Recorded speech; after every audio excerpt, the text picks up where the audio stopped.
Hello, everybody, to episode 12 of the Run So Fast podcast. Today, I have with me one of the rising stars of Singapore distance running, if not already risen, 21-year-old Pranav Shreedhar. I really hope I pronounced your name correctly. Did I get it right, Pranav? That was very good, bro. Honestly, considering how the commentators did in Singapore Opens as well as last year's Pokari. Well, last year's Pokari was the worst, man. As much as the commentator was good, the name was not good. But that What was a did they very call good you? pronunciation, man. Said something along the lines of Pranav Shihon or something like. I don't know where the N came from like, in my last Hey, name, hang but on. Last year's commentators for the Pocari Set 2.4K challenge, is that not Trackside Talks? I believe it was. But I don't know who exactly it was. Okay, but There are in their literally defense, there are two Indians there, is Feroz and Ravin and then Melvin. So you yeah. mean two-thirds of the team is Indian and they couldn't get an Indian name, right? No, okay. In their defense, it wasn't the Indian guy that said. I think was it. It was okay. You know when they were introducing everyone in the start line. So it Yes. was that guy who was going around and saying, "Okay, this is so and so, this is so and so," and then Okay. I think they messed up Ashwin's name as well. Like they said something about like, "Oh, this is Ashwin, Mr. Ashwin Kumar," and then they just cut to the chase. I But in see. their defense, the commentary was very good. Okay, so I'm willing to Okay. forgive them for the name, lah. Yeah. I mean, that's what we need, like, in the local scene, like some basic Hmm. commentary, even like really elevates the status of the excitement level of the race and the status of the race. And even when you're racing, you kind of builds up the excitement when you can hear them calling. So, there it is. Yeah. But Pranav, welcome to the Run So Fast podcast. As far as I can tell, based on my feedback from Romain, you've been quite a loyal listener. I think you've listened to every episode thus far. Yep, and with the exception of the one that you uploaded last night at 3 a.m., I think I've listened to everyone. Yeah. Okay, so the Kai episode, No, I the Coach Kai listen. episode. Oh, sorry. No, I listen. I'm okay. I'm halfway through that, and I'm also halfway through the previous one with the female Iron Man. Linger. Ling Er, Yeah. yes, the Unbreakable Iron Man. Which one has been Yep. your favorite episode thus far, Pranav, since you've listened to them all? Wow, favorite episode. Let me think. I like the one with tracks, honestly, because it featured a multitude of people, and yeah, everyone had their own story to tell. It was pretty fun, like pretty engaging. Yeah, I actually, that was supposed to be just Shohib and Junyang, the founder, and then Mm. Shohib couldn't make it, so I was like, okay, who else? Maybe Joshua and Junyang, and then Joshua was on training camp with Jacob and Richard. So then the two of them also Richard wanted to join, and then Jacob just, when I turned on the screen, Jacob is there. Then I'm like, oh, you also want to join? And then Shohib eventually could join. So you eventually had like five guests, and I was thinking, oh, shit, man, it's gonna be chaos. Like I don't know how this is gonna go. But sounds like, hey, it was a popular episode and you liked it. So well done. If you could pick a team of five to join you on this podcast, including yourself, who would you pick? Wow, a team of To five. match that to Damn, match bro. that kind of T-Rex and Trax energy. It can be Including boys, myself. girls. Well, I mean, firstly, I want to say Jonathan for sure because I feel, as Romain put it, I feel like both of us are a pretty dynamic duo, like in our own I words. see. What's his last name, So, Jonathan? Jonathan Tan. Jonathan Tan. Okay, yeah. I mean, that's the most Yeah. common Singaporean name ever, lah. Jonathan Tan. Doesn't really help me narrow it down, but okay, Man. Jonathan Tan. So Pranav, Yep. Jonathan Tan. Who else? Who else? Big. I would select this year's 3,000 meter steeplechase national champion Yejun. He's also in my team, and Okay, he's a rising star as well. Yeah, I think he has I a couple see. of NSG records for his name, Was and he he a just got Raffles boy as Singapore well? citizenship. He is no, he's an NUS high boy. Yeah. Oh wow, NUS High. Right on. So he Yep. trains with you, and he won a steeplechase A division. He won the ADIV 3,000 meter steeplechase this year, and he also Nice. won the Singapore Opens. Yeah, so he beat Jonathan as well as Joshua Yao to the win this year. I see. Amazing. Right on. What did he run? Yep. What kind of times did he use to win these competitions? So his steeplechase at Sing Opens was 9:47 point something. Yeah, which Nice. is like pretty phenomenal, considering he's not even 18 yet. He's still 17, I think. So Yeah. considering his age, I think that's pretty insane. And his NSG record for his 2,000 meter steeplechase in BDiv was 6:19. I think something insane lah. And you said he just got Singapore citizenship. Where was he formerly from? So he's originally from Korea, and he just Korea. after a long time of waiting, as far as I understand, he finally got Singapore citizenship. Yeah. I see. And what's his full name? Song Yejun. Sung. Okay, yeah. Sung is very Korean. Yeah, Sung Ye-jun. And does he look anything like a Korean pop star? Unfortunately for the girls, no. But Okay, so he hasn't done the plastic surgery and the hair not yet, curling lah, yet. not yet. No, from what I understand, I think as they are like O levels or A levels gift or something, I think it's pretty common for them to get a plastic surgery in Korea. Yeah, yeah, So yeah, maybe yeah. I mean, come on. Like all these girls who think that Korean men are so good looking, come on. They don't all look the same real man. for no reason, right? Like there's a little bit Exactly. of like medical work going on. Yeah. I mean, I'm glad you said it. Like, if I said it, I'll be called racist. Lah, but Pranav, you don't have to be afraid of saying anything on this podcast. So, because of course, man. none of our guests will ever like be more controversial than me, the host. So all of you are safe. Fair enough. If anyone get cancelled first, it's me. Good point, man. So anyway, have you ever been a guest on a podcast before, Pranav? Nope. Actually, it's my first one. Lovely. Well, welcome to your first time. Are you nervous? Honestly, not really, man. I mean, I was thinking about it for a while, but at the end of the day, it's just a talk. It's not really an interview. It's not a job. There's nothing on the line. It's just a platform, to have some candid conversations. Get the truth out. So okay, lah. I mean, it's just a conversation, lah. I like that, man. I like that. I like the easygoing confidence that you have. Not a lot of Singaporeans have that, if I may say so myself. I think we could do a bit more personalities in sports, and I think you're a good one. I can tell. I think you got confidence, and you're not afraid to be who you are and who you want to be. Am I accurate to say that? Well, sure. I mean, I'll take it, man. I'll take it. Okay. Um, where do you think this comes from? If you think, I mean, like, if you take it and if you take my assessment that I think you're a confident person and you got personality, where do you think this comes from? Is it from sport? Have you always been confident and Mm, I mean, I've always been quite talkative, lah. Like wherever I go, be it in kindergarten, be it in primary school, the top mm. complaint from everyone is like, "Oh, this guy just doesn't stop talking, man." Like, so at the time, I thought it was a good thing. I didn't realize that, maybe my teachers were quite annoyed at me, or maybe they just couldn't deal with me. But I thought it was a good thing, because they were saying that, "Oh, this guy so and so doesn't have proper enunciation," and then there I am on the opposite side of the spectrum, right? So I'm like, okay, I mean, that's a good thing. So of course, in secondary school and stuff, I started talking a bit more sensibly. I don't just rat my mouth Okay, about so random stuff. But which primary school were you in and which secondary school did you go to? okay, so I was in Changkat Primary School, which Changkat. very often gets confused with Changkat Changi Secondary School, but there's no Mm-hmm. Changi in the primary school. Okay, so I wanna clarify that. And Okay. for secondary school, I went to Raffles Institution. Okay. So you did very well in primary school, leaving examinations, I'm guessing. I mean, well enough to get into RI, yeah. Yeah. Did you get into RI via DSA or is it purely academics? Nope, just Purely. academics. Okay. Uh, so you must have done very well. Like, what did you score?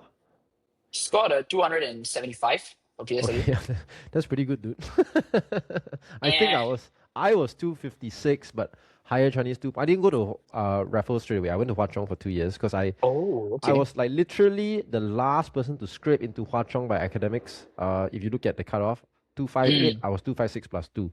Yeah, I would not have made it to Raffles at the point of time, but I did transfer over to Raffles with running after secondary two, Ooh. and then from there went on to Raffles Junior College and so on and so forth. Yeah. So you've been a Raffles boy from year one to year six. Yep, all the way. I see. And you didn't run in primary school? Nope, not at all. So my biggest exposure to running in primary school was just my typical NAPFA test. Lah. So, okay, everyone just line up, do a 1.6, and there was no pacing whatsoever, no strat whatsoever. And that was all I did for Were in you primary good at it school. from young? I was, okay, so this is actually, I would say, one of the reasons that 2 years later in secondary school, I kind of considered cross country in the first place because I didn't pace it whatsoever, and my strat was quite stupid. Lah. I would just sprint at the start, and then I'll Mm-hmm. start walking for a bit, and then when the next guy caught up, I'll sprint again, and then I'll walk, Mm. and just continued for 4 rounds. Lah. But Oh, you, you somehow did in fartlek. P4, exactly, it's just fun like without myself even knowing. Lah. But Yeah. I managed to finish. So in P4, I was first in my class somehow. It was an abysmal timing. Like, it was about 9 minutes and 40 something seconds. So it was abysmal by every measure of the word. But I was still first in my class somehow. And in P6, I was second with a slightly better, I would say like about 7 minutes and 40 seconds around there. But the thing is, the guy that was first was a transferee from Taiwan. So he was actually a year older. So that was the that was the consolation that I told myself lah. So Yeah. I I mean, was a year pretty at that age decent. makes a lot of difference. Yeah. Exactly. Yeah. Mm. So I was Okay. decent lah. Okay. And and you said you were a very talkative student in primary school. Yep. Is it because now that I'm putting two and two together, it sounds like you were a very intelligent student. So is it because you were bored in class? That's why you talked a lot? I mean, it's a long time ago, man. Mm. I don't think it was because I was bored. Like, I was definitely not the kind of guy who was like, completely on the ball. Like, I do my homework and next week's homework at home, and I just come to class and like listen to whatever I've studied already. I was not that kind of guy, lah. Yeah, I would very, very much listen to what the teacher was saying, but I see. mostly it was during like those interactive periods during class. So like they'll open it up to the floor regarding some Yeah, topic or something. yeah. Oh, I Yeah. see. I see. And then you said that in school, were you always characterized as like the naughty boy because you talk a lot? Is that the feedback Not that you give your parents and everything? I mean, my parents have been called a few times, I guess. Yeah, mainly for talking a lot, uh, Yeah, screwing with people. Yeah. yeah. But you see, I think in Singapore, at least in school, I mean, this is my commentary on the education system, but students get brought up being told to sit down, shut up, and don't ask questions, and don't talk, don't talk, don't talk. And those that comply, right, they comply all the way until like JC, and then army. The boys go to army and get hammered to not talk, and then after you come to university, the education system, and then is the same but less strict already by the time you go to uni, and then the professors complain, oh, in America, people are a lot more willing to share and debate and discuss. In university and Singapore, everyone just sitting there is very one way, like education. And then in the workplace as well, most people are too afraid or too quiet to share their opinion, and then they miss out on promotions. And then it's those that are a bit more vocal, like a lot of the Mm. foreigners who are more vocal coming in, like leading teams and all that kind of stuff. And then Singaporeans are considered like very meek and docile. Yep. Well, I think it's built up from a young age, like, and if the culture is to teach people not to talk and be like that, then you're not gonna produce a lot of innovators and leaders in fields. Now, Singapore, I think we have got very very high academic scores, but not a whole lot of like Nobel Prize winners Mm. or like Fortune 500 CEOs or what have you. I mean, there are a lot of other factors there, but don't lose that ability to lead and talk. That's all I can say. And if you really enjoy Yep. talking, you should start a podcast. You talk for your Of work. course, man. Anyway, so we're done with primary school. Before we move on to secondary school, we usually kick off with this mini game, but I can insert it now, 12, 13 minutes in. It's called Dumb Things Runners Do. Before we kick off your running journey in secondary school in Raffles, I think it's good to start off, to continue with this mini game. So, what is some dumb things that runners do? Or what is one dumb thing that a runner does? Runners do. Sorry. Mm. I never get the That was title right. You It's never get the title one dumb right, thing right? that runners do, yeah. I was actually thinking about this yesterday when I was watching the Coach Kai's podcast. Yeah. But one thing I would say, okay, again, this isn't something that I've seen. Like, I'm not referring to any specific person, but over the course of my running career, right, I've seen a lot of people. Let's say they do a race. So, for example, be it a half marathon or a 10K, and if it goes Mm. according to plan, then they'll be very happy. They say, yeah, okay, it went according to plan. I managed to get a PB, so and so. But let's Mm. say it doesn't go according to plan. Like, if you see the splits and you can see evidently that at a certain kilometer, yes, there was a bonk, Yeah. and then these guys try to reframe it as actually I tried to do it as a tempo run. I wasn't going for a PB. Yeah. Yeah, like I'm like, bro, there's legit no embarrassment in saying that you bonked, because at the end of the day, it's happened to all of us, right? But if you obviously downplay it, and then the splits are right there for everyone to see, and then you're like, okay, this dude died at 15 kilometers evidently, and then you say, oh yeah, tempo run, I was going for PB, but happy with my fitness. Then I'm like, come on, lah, you're not really fooling the more astute runners, lah, I would say. Yeah. I mean, it's funny, right? Like, I think a lot of runners, not a lot of runners, like everyone has a certain amount of ego and pride. Everyone has an ego, lah. Like anyone who says I don't have an ego is full of shit. Because if you didn't have an ego, you wouldn't get up out of bed and you wouldn't be trying. You wouldn't be Agreed, in the yeah. gym working out to keep a nice physique and nice health and nice fitness. Why do you want to look good? It's because of your ego. Why do you want to have a nice job? Because of your ego. Why do you want to have nice clothes and then drive a nice car and have a hot girlfriend and all that kind of stuff? It's all for your ego. If you don't have an ego, you don't care. You Agreed. don't have to care. just sit at home and jack off and play computer games all day, right? Like you don't care what, right? So everyone has an ego. And even people play computer games, they also want to be the best at it. So there's an ego there as well. So that's my rant for the day on that aspect. But yeah, I know exactly what you mean. Like whenever people will do a half marathon in the like 3-4 weeks out from a marathon, and if it goes well, yes, I rock. I'm in good fitness, half marathon PB. And if it doesn't go well, I ran at a marathon pace.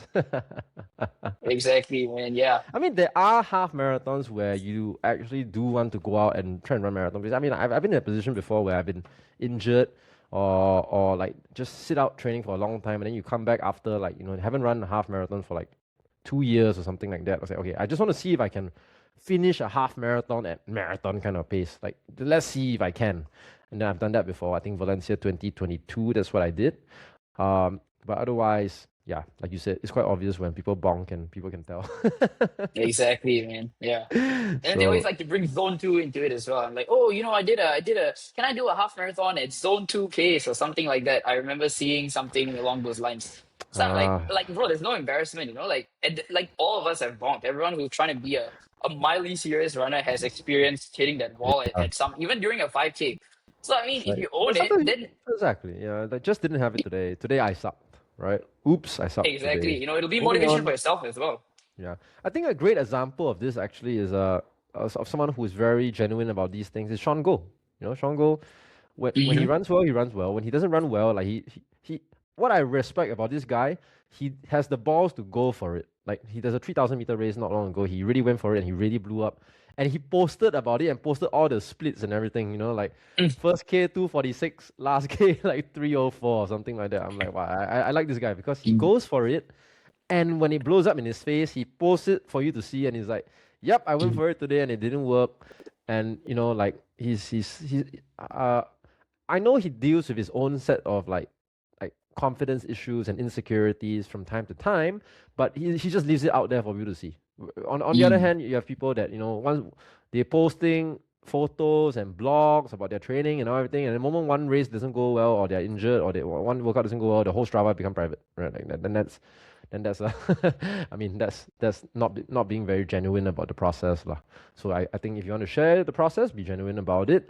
And it's a journey, right? It's a journey. Like it's not just I only post when I run well, and when I don't run well, like I lie, or no, I hide, or worse still lie. Like lie about what I did. Yeah. Anyway, my I wouldn't say it's a dumb thing the runners did, but you just heard Coach Kai podcast yesterday. I was talking about this Hong Kong guy who Hong Kong coach who no foreign coach lah, I should say, that labeled his athlete as like eating inappropriately before her race. That's why she threw up. And then athlete's a junior athlete some more. I'm just like, why would you publicly shame your athlete like that?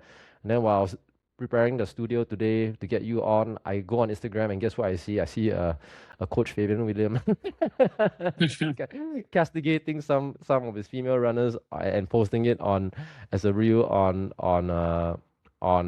Instagram. So first things first, if maybe he was, I just want to say maybe Coach Fabian was trying to showcase what is this, add a bit of like drama into the Instagram feed or whatever, right? Which in which case, sure. But I saw the four girls; they were like, it was as if they were like Sanandari position getting scolded lah. So I was thinking, especially after what Kai said yesterday, I thought it was a bit uh, odd that a coach would put that kind of content out there. But you see, he's your coach, he's not my coach, so you know him better than me.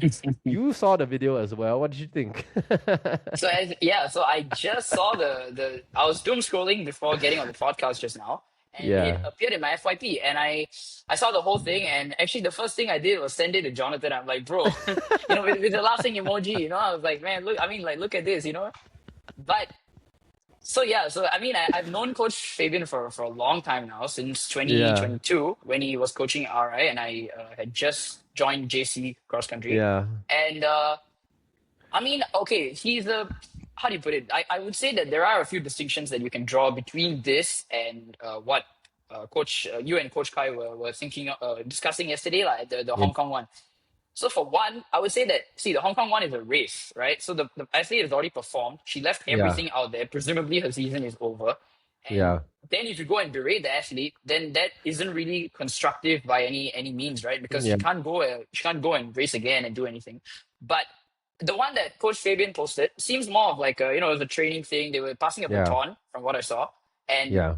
he went and he said, "Hey, look, you guys are supposed to run through before passing the baton. You guys aren't at a level where you can just slow down or whatever. Your Yeah. technique is incorrect."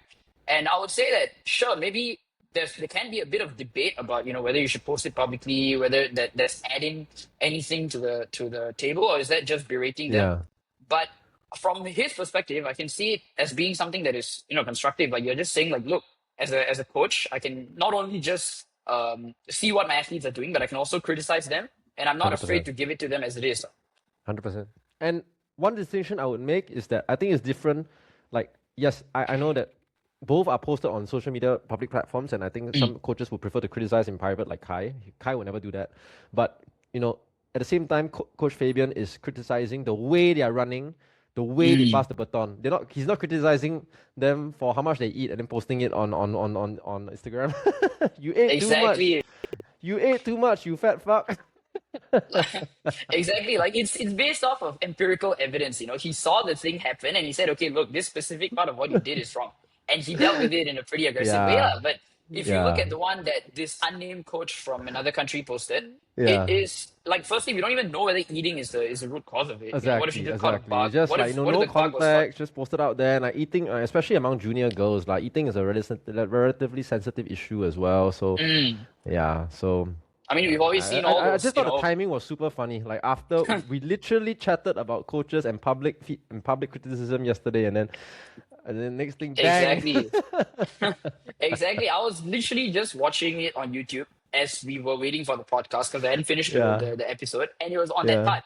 And just as I'm doom scrolling on Instagram because my attention span is doomed, and it pops out. So okay, I mean, perfect timing. Is it a message? I don't know. I mean, I guess if you watch enough like football documentaries and anything, you can see like Jose Mourinho like scolding players, like, and it's made into a documentary as well, lah. So I guess Coach Fabian, if you're listening to this, you can go and I'm start not much your of own a documentary. football guy. I'm not much of a football Okay. guy, but I do follow, or at least I have historically followed F1 quite a bit. And they have this documentary, sort of. I mean, it's a pretty hyped up version, lah. I'm not going to say Drive to it's Survive, organic. Yep, Drive to Survive, right? So if you look at Drive to Survive, you have people like Gunther from Haas. He doesn't. I mean, he has this set of very very common insults, like everything. Also, just call him a wanker. So he's not afraid to leave it out there and criticize the guys when he sees them as being dumb, lah. So there are a lot of examples of that. Yeah. All right. Fantastic. Well, that brings us very nicely onto your secondary school chapter of your career. Now, how do you end up joining track and field or cross country?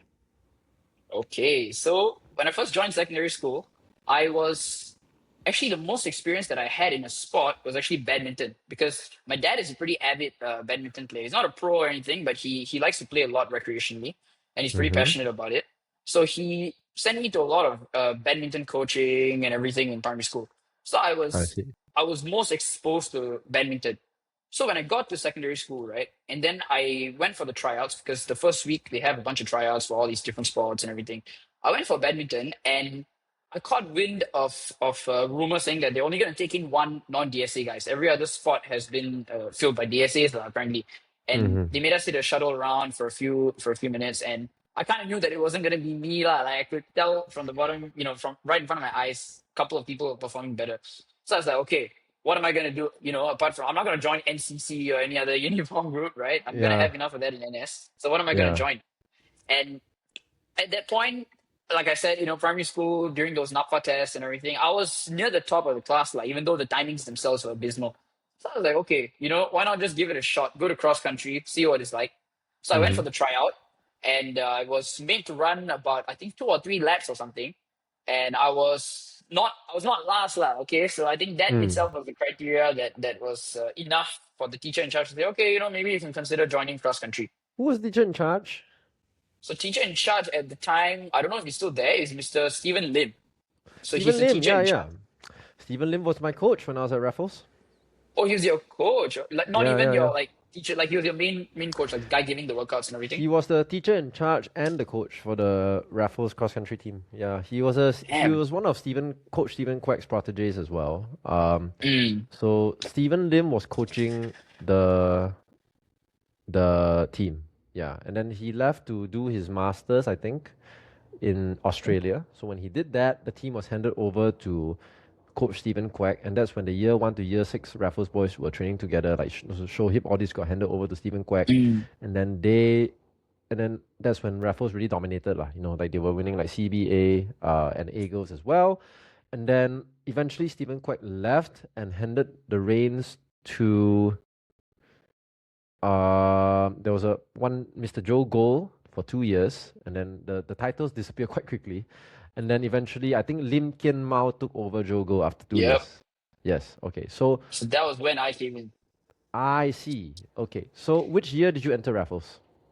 I entered in 2018. 2018. And that was not Kien Mau's first year, surely? I believe it was either that was the first year or the year before was the first Okay. year. I'm not too sure. Okay, actually you might be Yeah. right. I think Stephen Quack left. I think Stephen Quack left 2014. Joe Gold took over. So 15, 16. So Kien Mau went in 17. I think yeah, that's correct. Yeah, that's to the best of my estimation. I think that's the correct timeline. So you went in 18. So that would have been Coach Lim Kien Mau's second year. Now we had another guest on episode 5, I believe. This is Amir came on, and when I'm asked who his secondary school coach was, he said when he was at ACS, it was also Lim Kien Mau. And then when I asked him to recount his days under Lim Kien Mau, his face lit up in PTSD horror lah. So I'm very keen to hear what your experience was. It sounds like Coach Lim Kien Mau went from ACS to Raffles. Yeah, I believe that is correct. Yeah, and 'Cause, actually, when I okay, was watching the episode with Amir, I was very much, I would say, empathizing with what he said, lah, because a lot of that was true for me as well. Yeah. okay, come, let's hear some stories. Secondary 1, when you went for your first training session with Lim Kien Mau, Coach Lim Kien Mau, how did it go?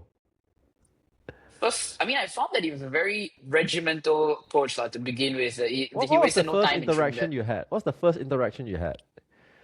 First interaction. Yeah. Wow, I believe. Okay, so my first training, all I remember is that I showed up, and then we had to. It was straight away at McRitchie. So Okay. literally the first ever training session that I show up, we Oh were like, dear. okay, let's go to McRitchie, and we're gonna be doing a run inside why they called it the Northern Route. It's the one Yeah, with the rock at the end of it.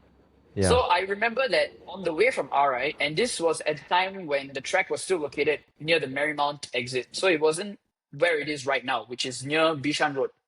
So this was still on the western side of the school, closer to Marymount. So it's not even that far from McRitchie. And I remember Yeah. I died before I even got to McRitchie. I was like, bro, I can't even handle this pace. And I'm pretty sure they Yeah. were going at like a warm up pace, like maybe Yeah. 5.5 minutes per km or something. Yeah, but that's normal So because you got no aerobic base. You got nothing. You're like 12. exactly. Yeah. Yeah, exactly. So I went there, and coach, at that point, I was still learning the operating structure of the school as well. So I didn't even know who was the coach, who was working in the school, etc., Exactly. etc. So Exactly. I knew Mr. Stephen Lim was a teacher, and Was he I there? just assumed that okay lah, Mr. Kien Mau is also another teacher lah, right? Yeah. So it's only after a few days that I learned that oh, actually this guy is the coach, and this guy is the Yeah. teacher, and this guy comes from outside.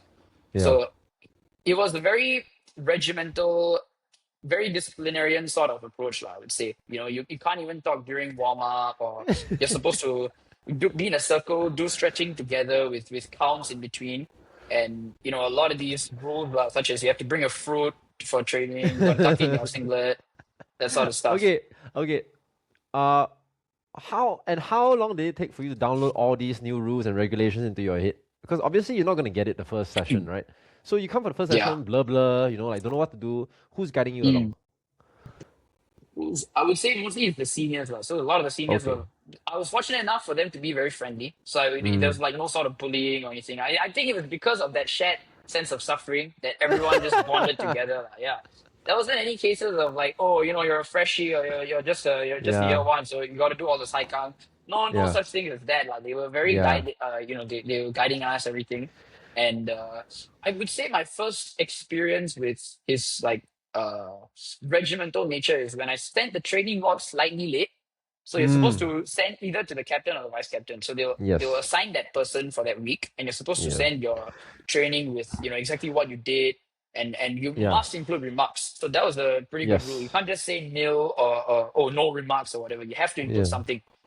So that was when I was like, oh damn, like this is a bit unexpected. I thought cross country is like you just go there, you just OT run, that sort Mm. of stuff.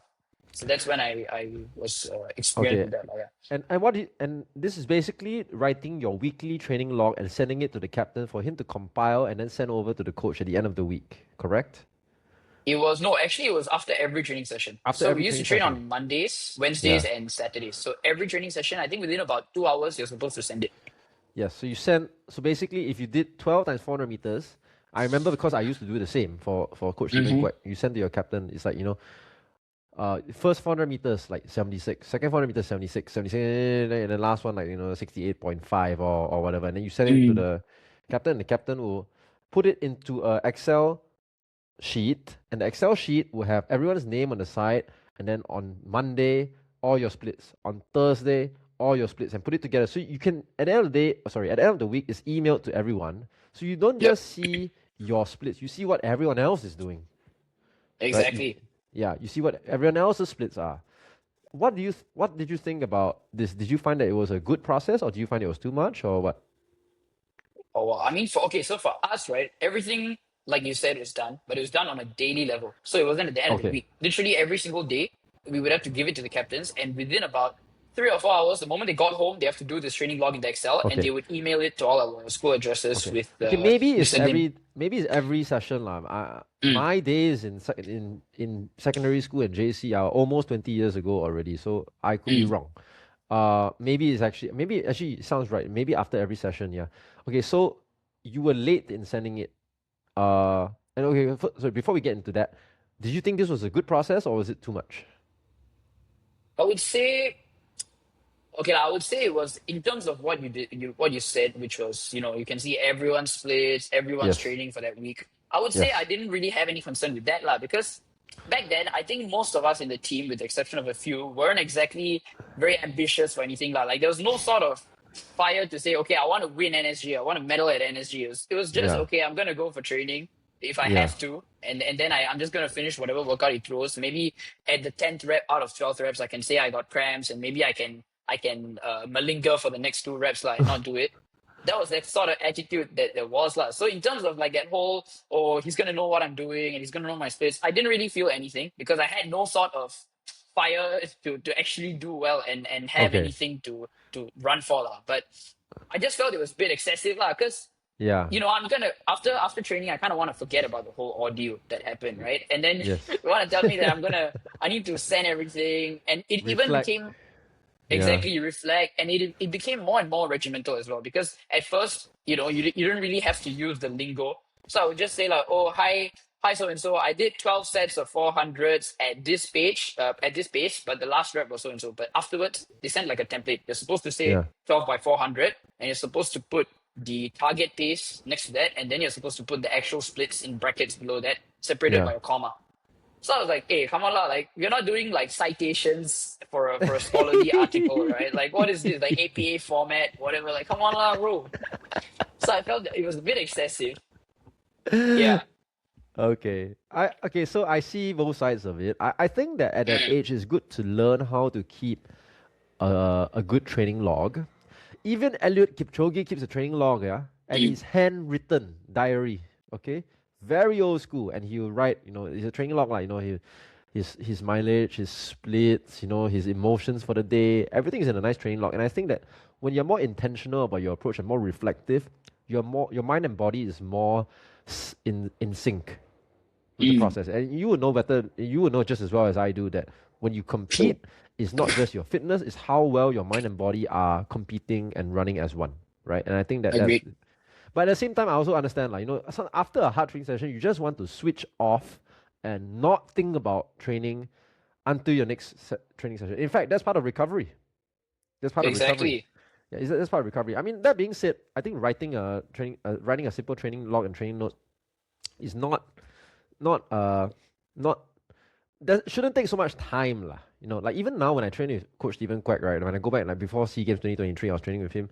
I'll message him at the end of the session. I'll be like, splits for today, 8 times a mile or 15 times a K.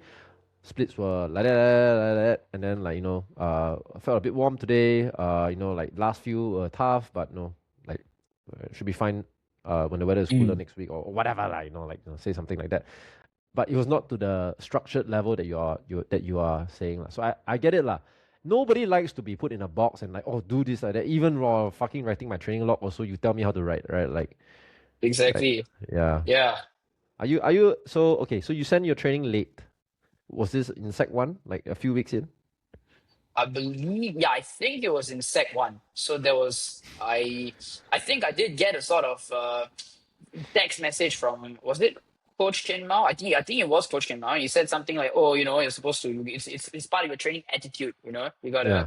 He was very particular about your training attitude. He used to always use this key phrase during Yeah. our Attitude. lectures, of which we had many with him. Yeah. So he'll always be like, "Hey, your training attitude is not good." Yeah. So that was a catchphrase, lah. Yeah. Yeah. Your attitude must be good for your trainings lah. Otherwise you will not improve lah. Exactly. He has a. Well, I was gonna do the accent, but I was like, okay, you know what? It's a bit. Maybe I should hold back a bit, But I mean, thanks for doing it for me, lah. I hope Kim Mau still picks up my calls after this episode.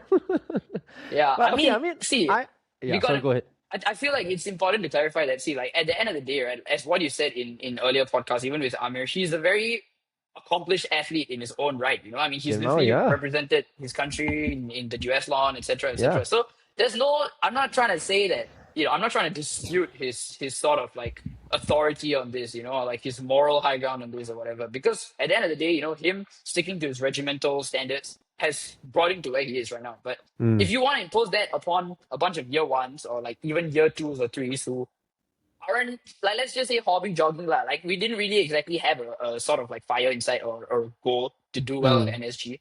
So if you impose this sort of very regimental disciplinary system, it's not Yeah. exactly gonna gel well with them.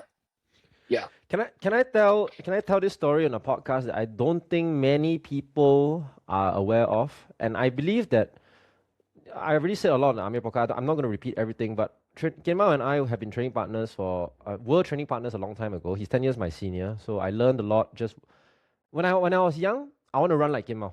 Okay, we didn't have like national heroes from Singapore to look up to lah. So as a 16, 17-year-old, seeing this 26, 27-year-old run 16:03 or 16:01 or whatever he ran for 5K and 4:16, I think, for 1,005.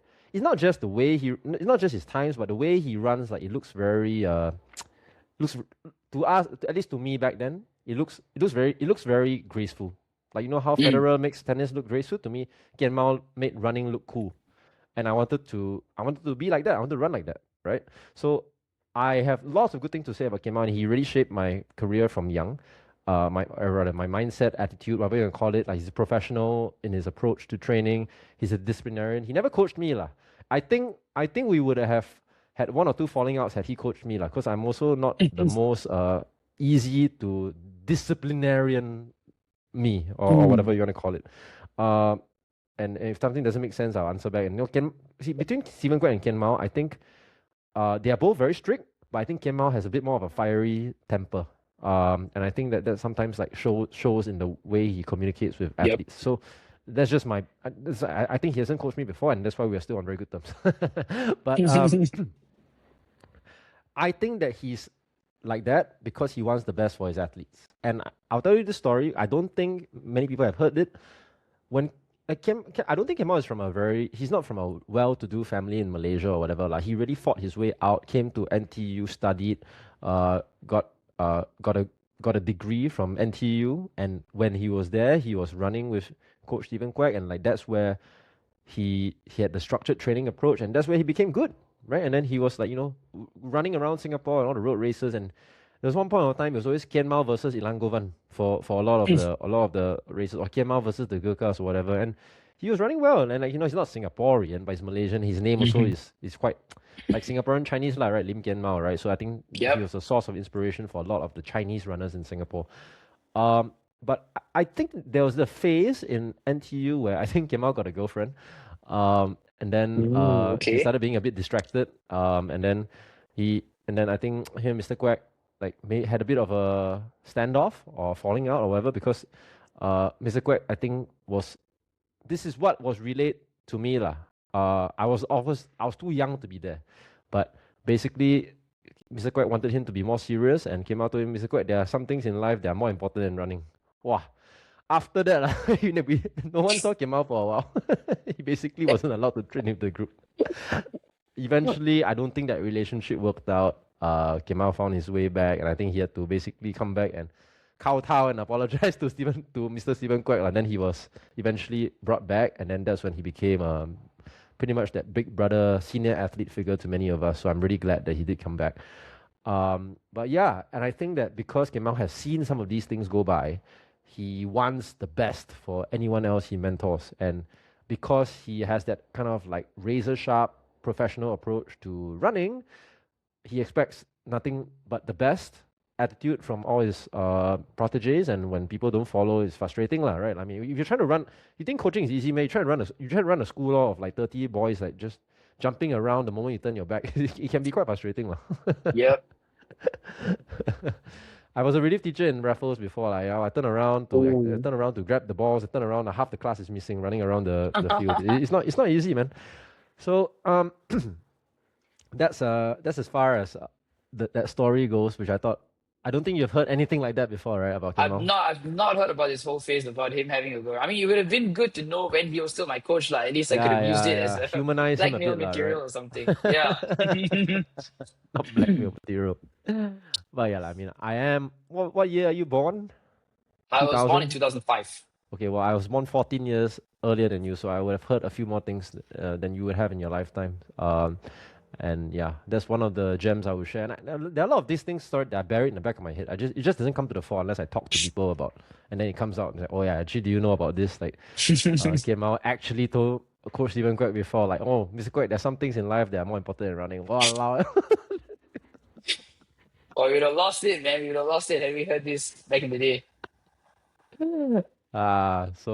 But we have all done dumb shit, like, when we were younger, right? In 20s, especially, like, you think, when you're in your 20s, you think you know everything about the world, you actually know jack shit.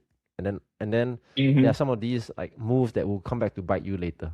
And yeah, I think eventually Kien Mau has done very well for himself. He's got his own coaching business. He's represented Malaysia in biathlon and everything, and now he's got a whole, he's like, sorry, bringing up the next generation of distance runners. So I can't wait to see what coaches like Kien Mau, Zorn, Shohip, all these people do. These are all like people who are my seniors and my juniors, and now they're coaching and stuff. It's gonna be amazing to watch. Yeah.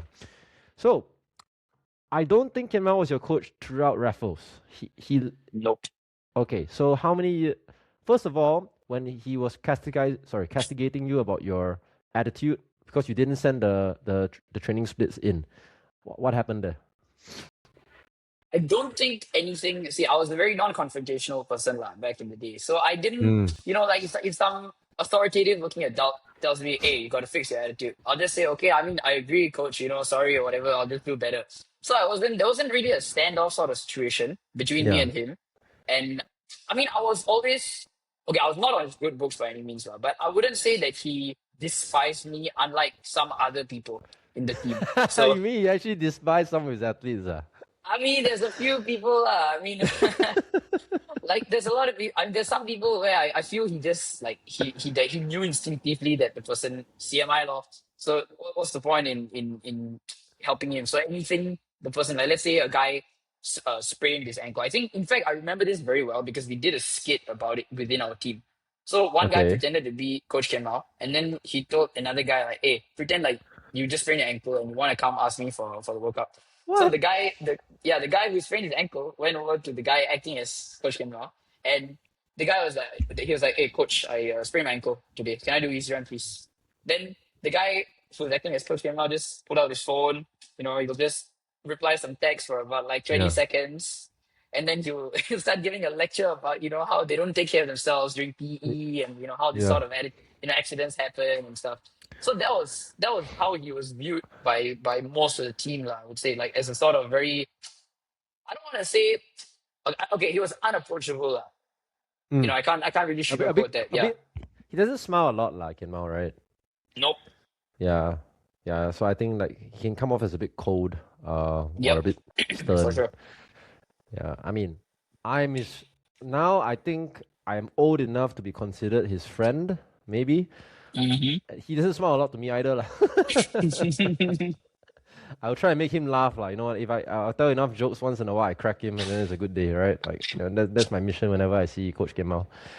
Yeah, man, it's been a long time, 20 years since I've known him. So okay, we go. So eventually, by the way, how was Jonathan with Kien Mau?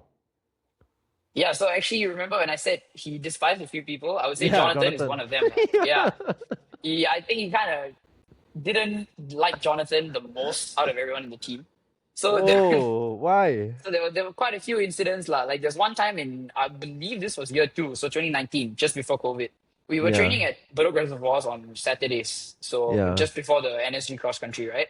So we were yes. training there, and the whole training session basically we thought that Jonathan didn't come for whatever reason. You know, maybe he's sick. You know, we just thought, okay, this guy didn't come.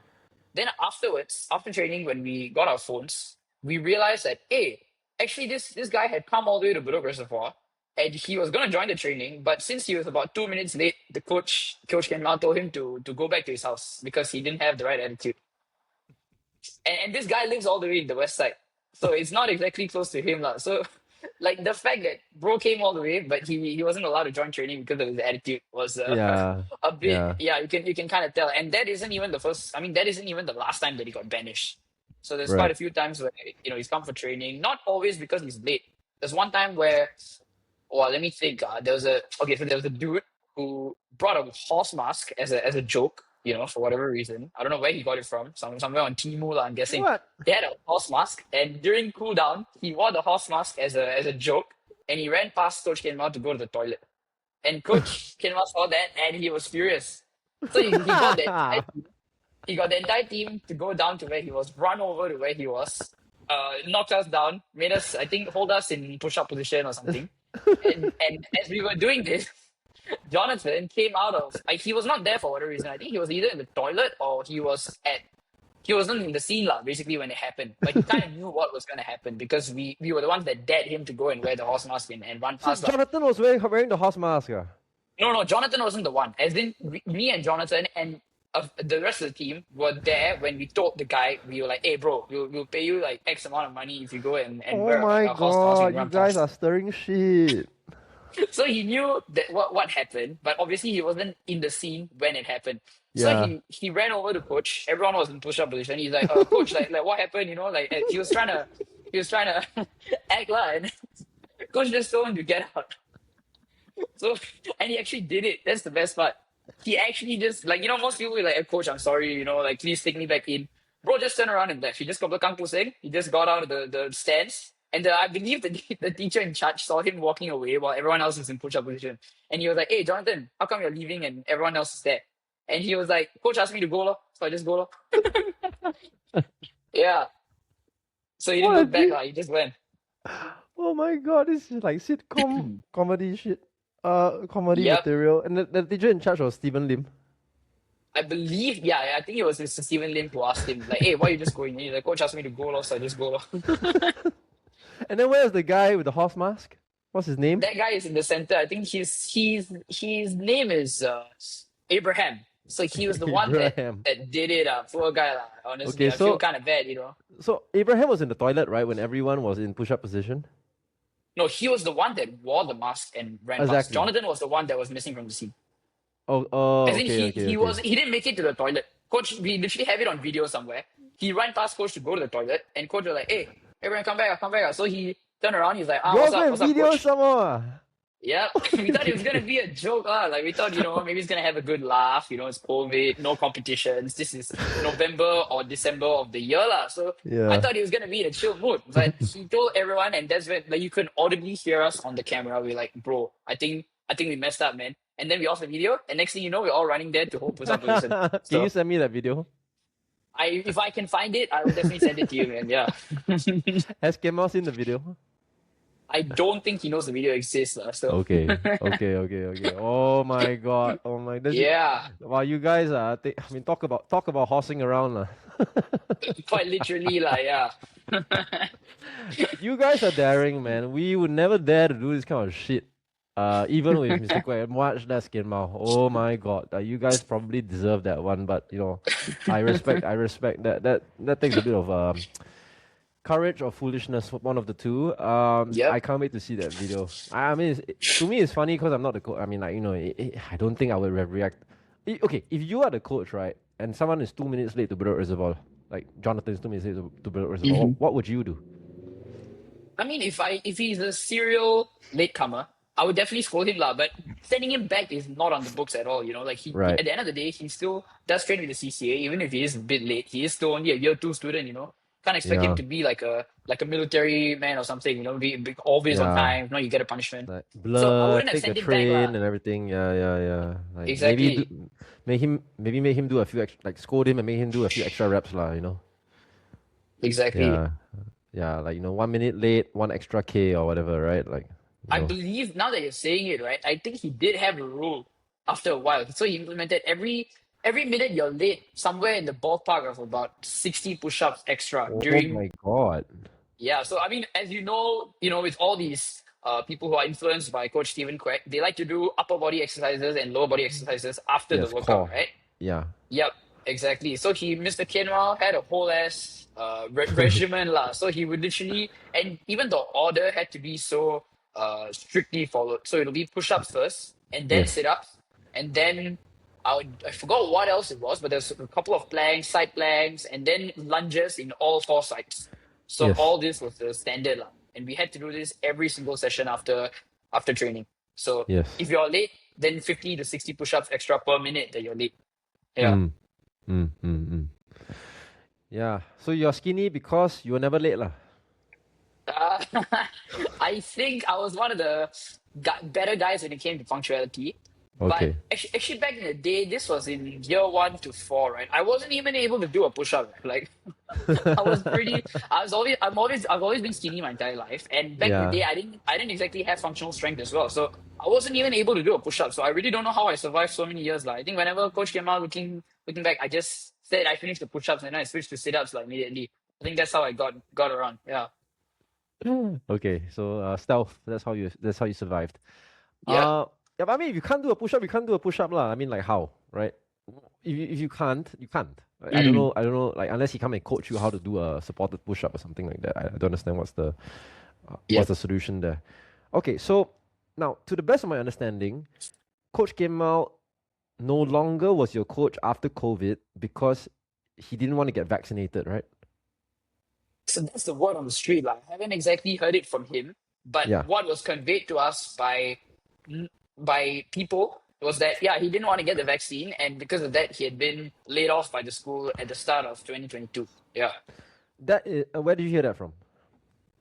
I heard it from. This I think this nicely segues into that transition story lah. So what happened Yes. is that after year 4 of secondary school, which is the final year, all of Yeah. us quit in my entire team. So my whole batch of 7 guys, all 7 of us quit. Not Why? one guy was left in the team because Why? I mean, simply put, we had NSG for 1 year, which was 2019. We didn't achieve jack. Okay, we as in I didn't achieve jack shit. Yeah. Jonathan actually did pretty well. He got third in 3,000 meters in CDIF 2019. So he Nice. did decently. But at the end of the day, everyone, including the guy that actually DSA'd in via cross country, all of us left because we're like, okay, bro, look, at the end of the day, am I gonna take this like whole regimental disciplinarian type of thing for another 2 years? Probably Mm. not lah. So we Okay. were just, in fact, we were all like, after the last training session, all of us were like head over heels, congratulating everyone, like, bro, we did it, bro. We escaped cross country Yeah. once and for all. Yeah. So that was us. And after that, in year 5, all of us joined a completely different CCA. So we went our separate ways in JC. We all joined different CCA. So Jonathan was in football. I was in Bridge Club, which is a card game, actually. So you can tell how much I hated running. Like I didn't even want to do anything remotely physical. Right. So all of us had right. left. And at that point, we got, I believe it was the juniors. So my juniors were still in year 4. And they messaged in the chat. They're like, hey, bro, I think coach got fired. Or like, coach got laid off because I think he may not have gotten the vaccine and stuff. And I think it kind of corroborates with what Coach Kien Mau posted on his Instagram immediately after that, because he posted something about him making pineapple tarts and how that's his second job. Then in the comments, he was like, "Oh, actually, I think this is my first job since I don't have a job anymore. Like no I vex, no see. job, no vex, no job was the hashtag lah." Yeah. So I think Okay. it kind of corroborates. Yeah. So you all followed Kien Mau on Instagram?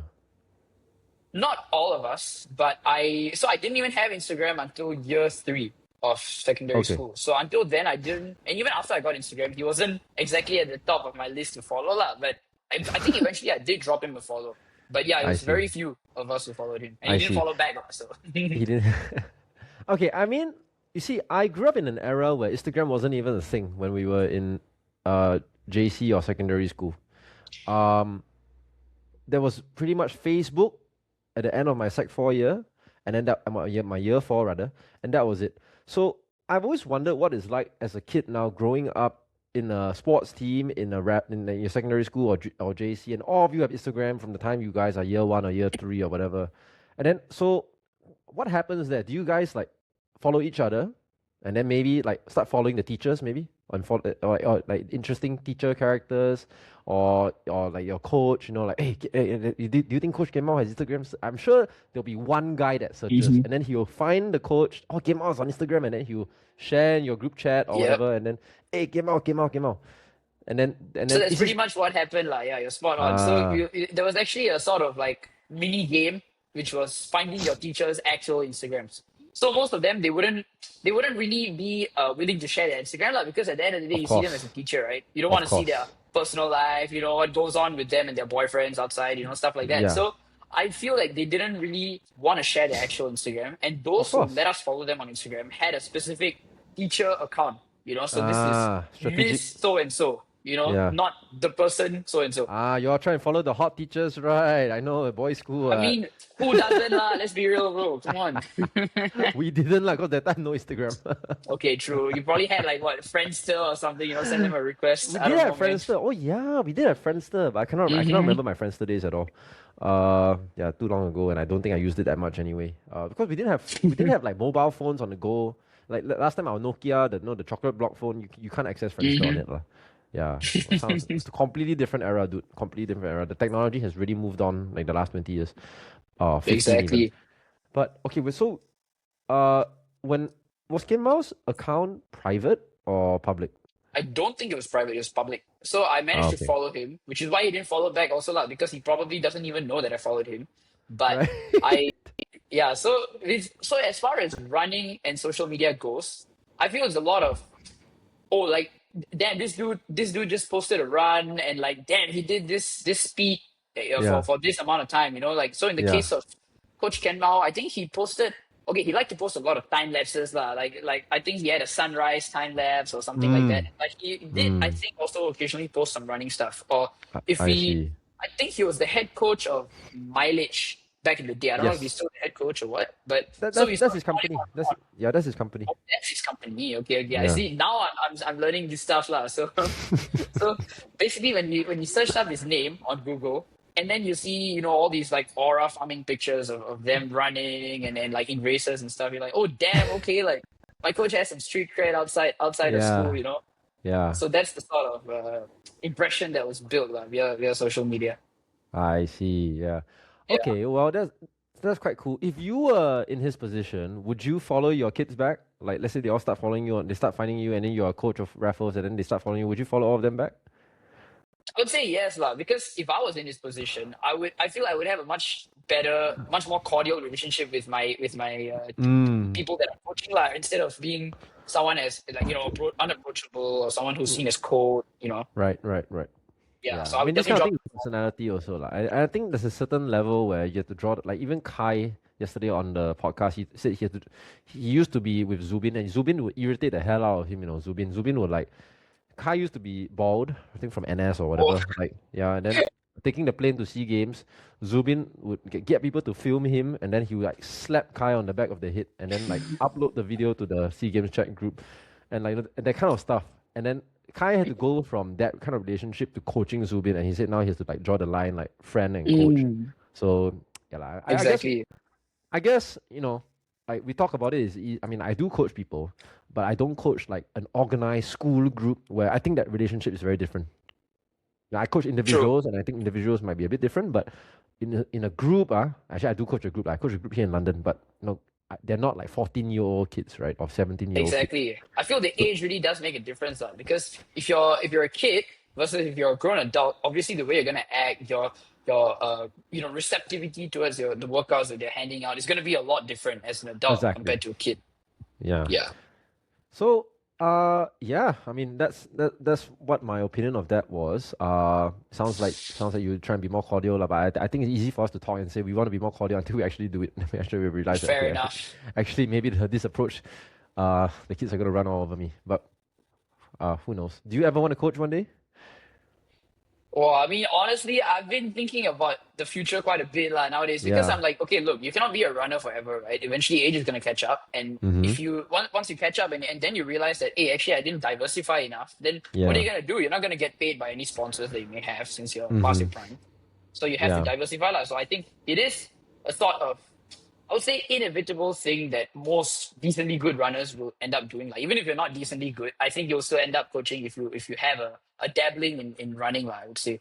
So maybe I one think day, let's I see. I definitely think more good runners should think about coaching, even if it's not your main job as a side hustle.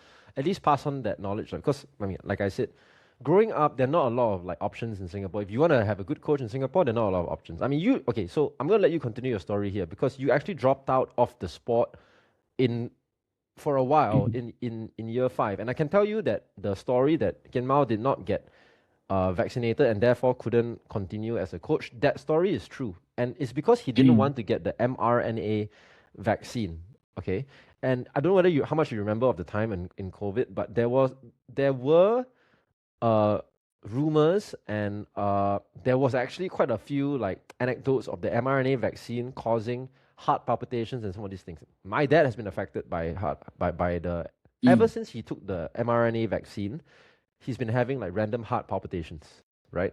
But you see, at that point of time, it was like emergency where they needed as many people to be vaccinated as possible, and like the powers controlling the narrative as to what is good for you and what is not. These are like way above our pay grade. Like these are like really powerful people Yeah. deciding what we should take. But at some level, I also think, I respected the people who stood up and said, you know what, I'm in charge of my body, I'm in charge of my blood. I don't want this vaccine. Because if I have this, like, I don't trust this vaccine, I get to decide what you put in my body because I'm not a farm animal, right? I get to decide what I put in my body. Yep. I actually put it off for a long time, just waiting and waiting and waiting to see the studies on mRNA vaccines. I also was training that at that point of time. I didn't want it to get in the way of my training because who knows? There were some people that took the vaccine, came back to training, heart rate much higher than normal. So you don't get COVID, but then you screw your body up from the vaccine anyway. So I think Mr. Quack was very careful about it. Mr. Quack has always been very careful about putting unnatural substances in your body. So if you ever want to see a coach advocate for clean sport, it's Mr. Quack. He don't even want you to get vaccinated. That's Let alone steroids, right? yeah, let alone drugs, right? So he's incredible when it comes to that stuff. But he was Mr. Quack until today. He has not gotten the mRNA vaccine. I think he eventually got the non-mRNA vaccine, the Chinese ones that were supposedly Sinovacs or something. yeah, Sinovacs. They were less. I think Kien Mau eventually got that as well. But for a long time, those were not recognized in Singapore. Like if you wanted to enter a Yep. mall or enter a stadium and train, you needed the vaccine, and Yep. hence I eventually had to get the vaccine.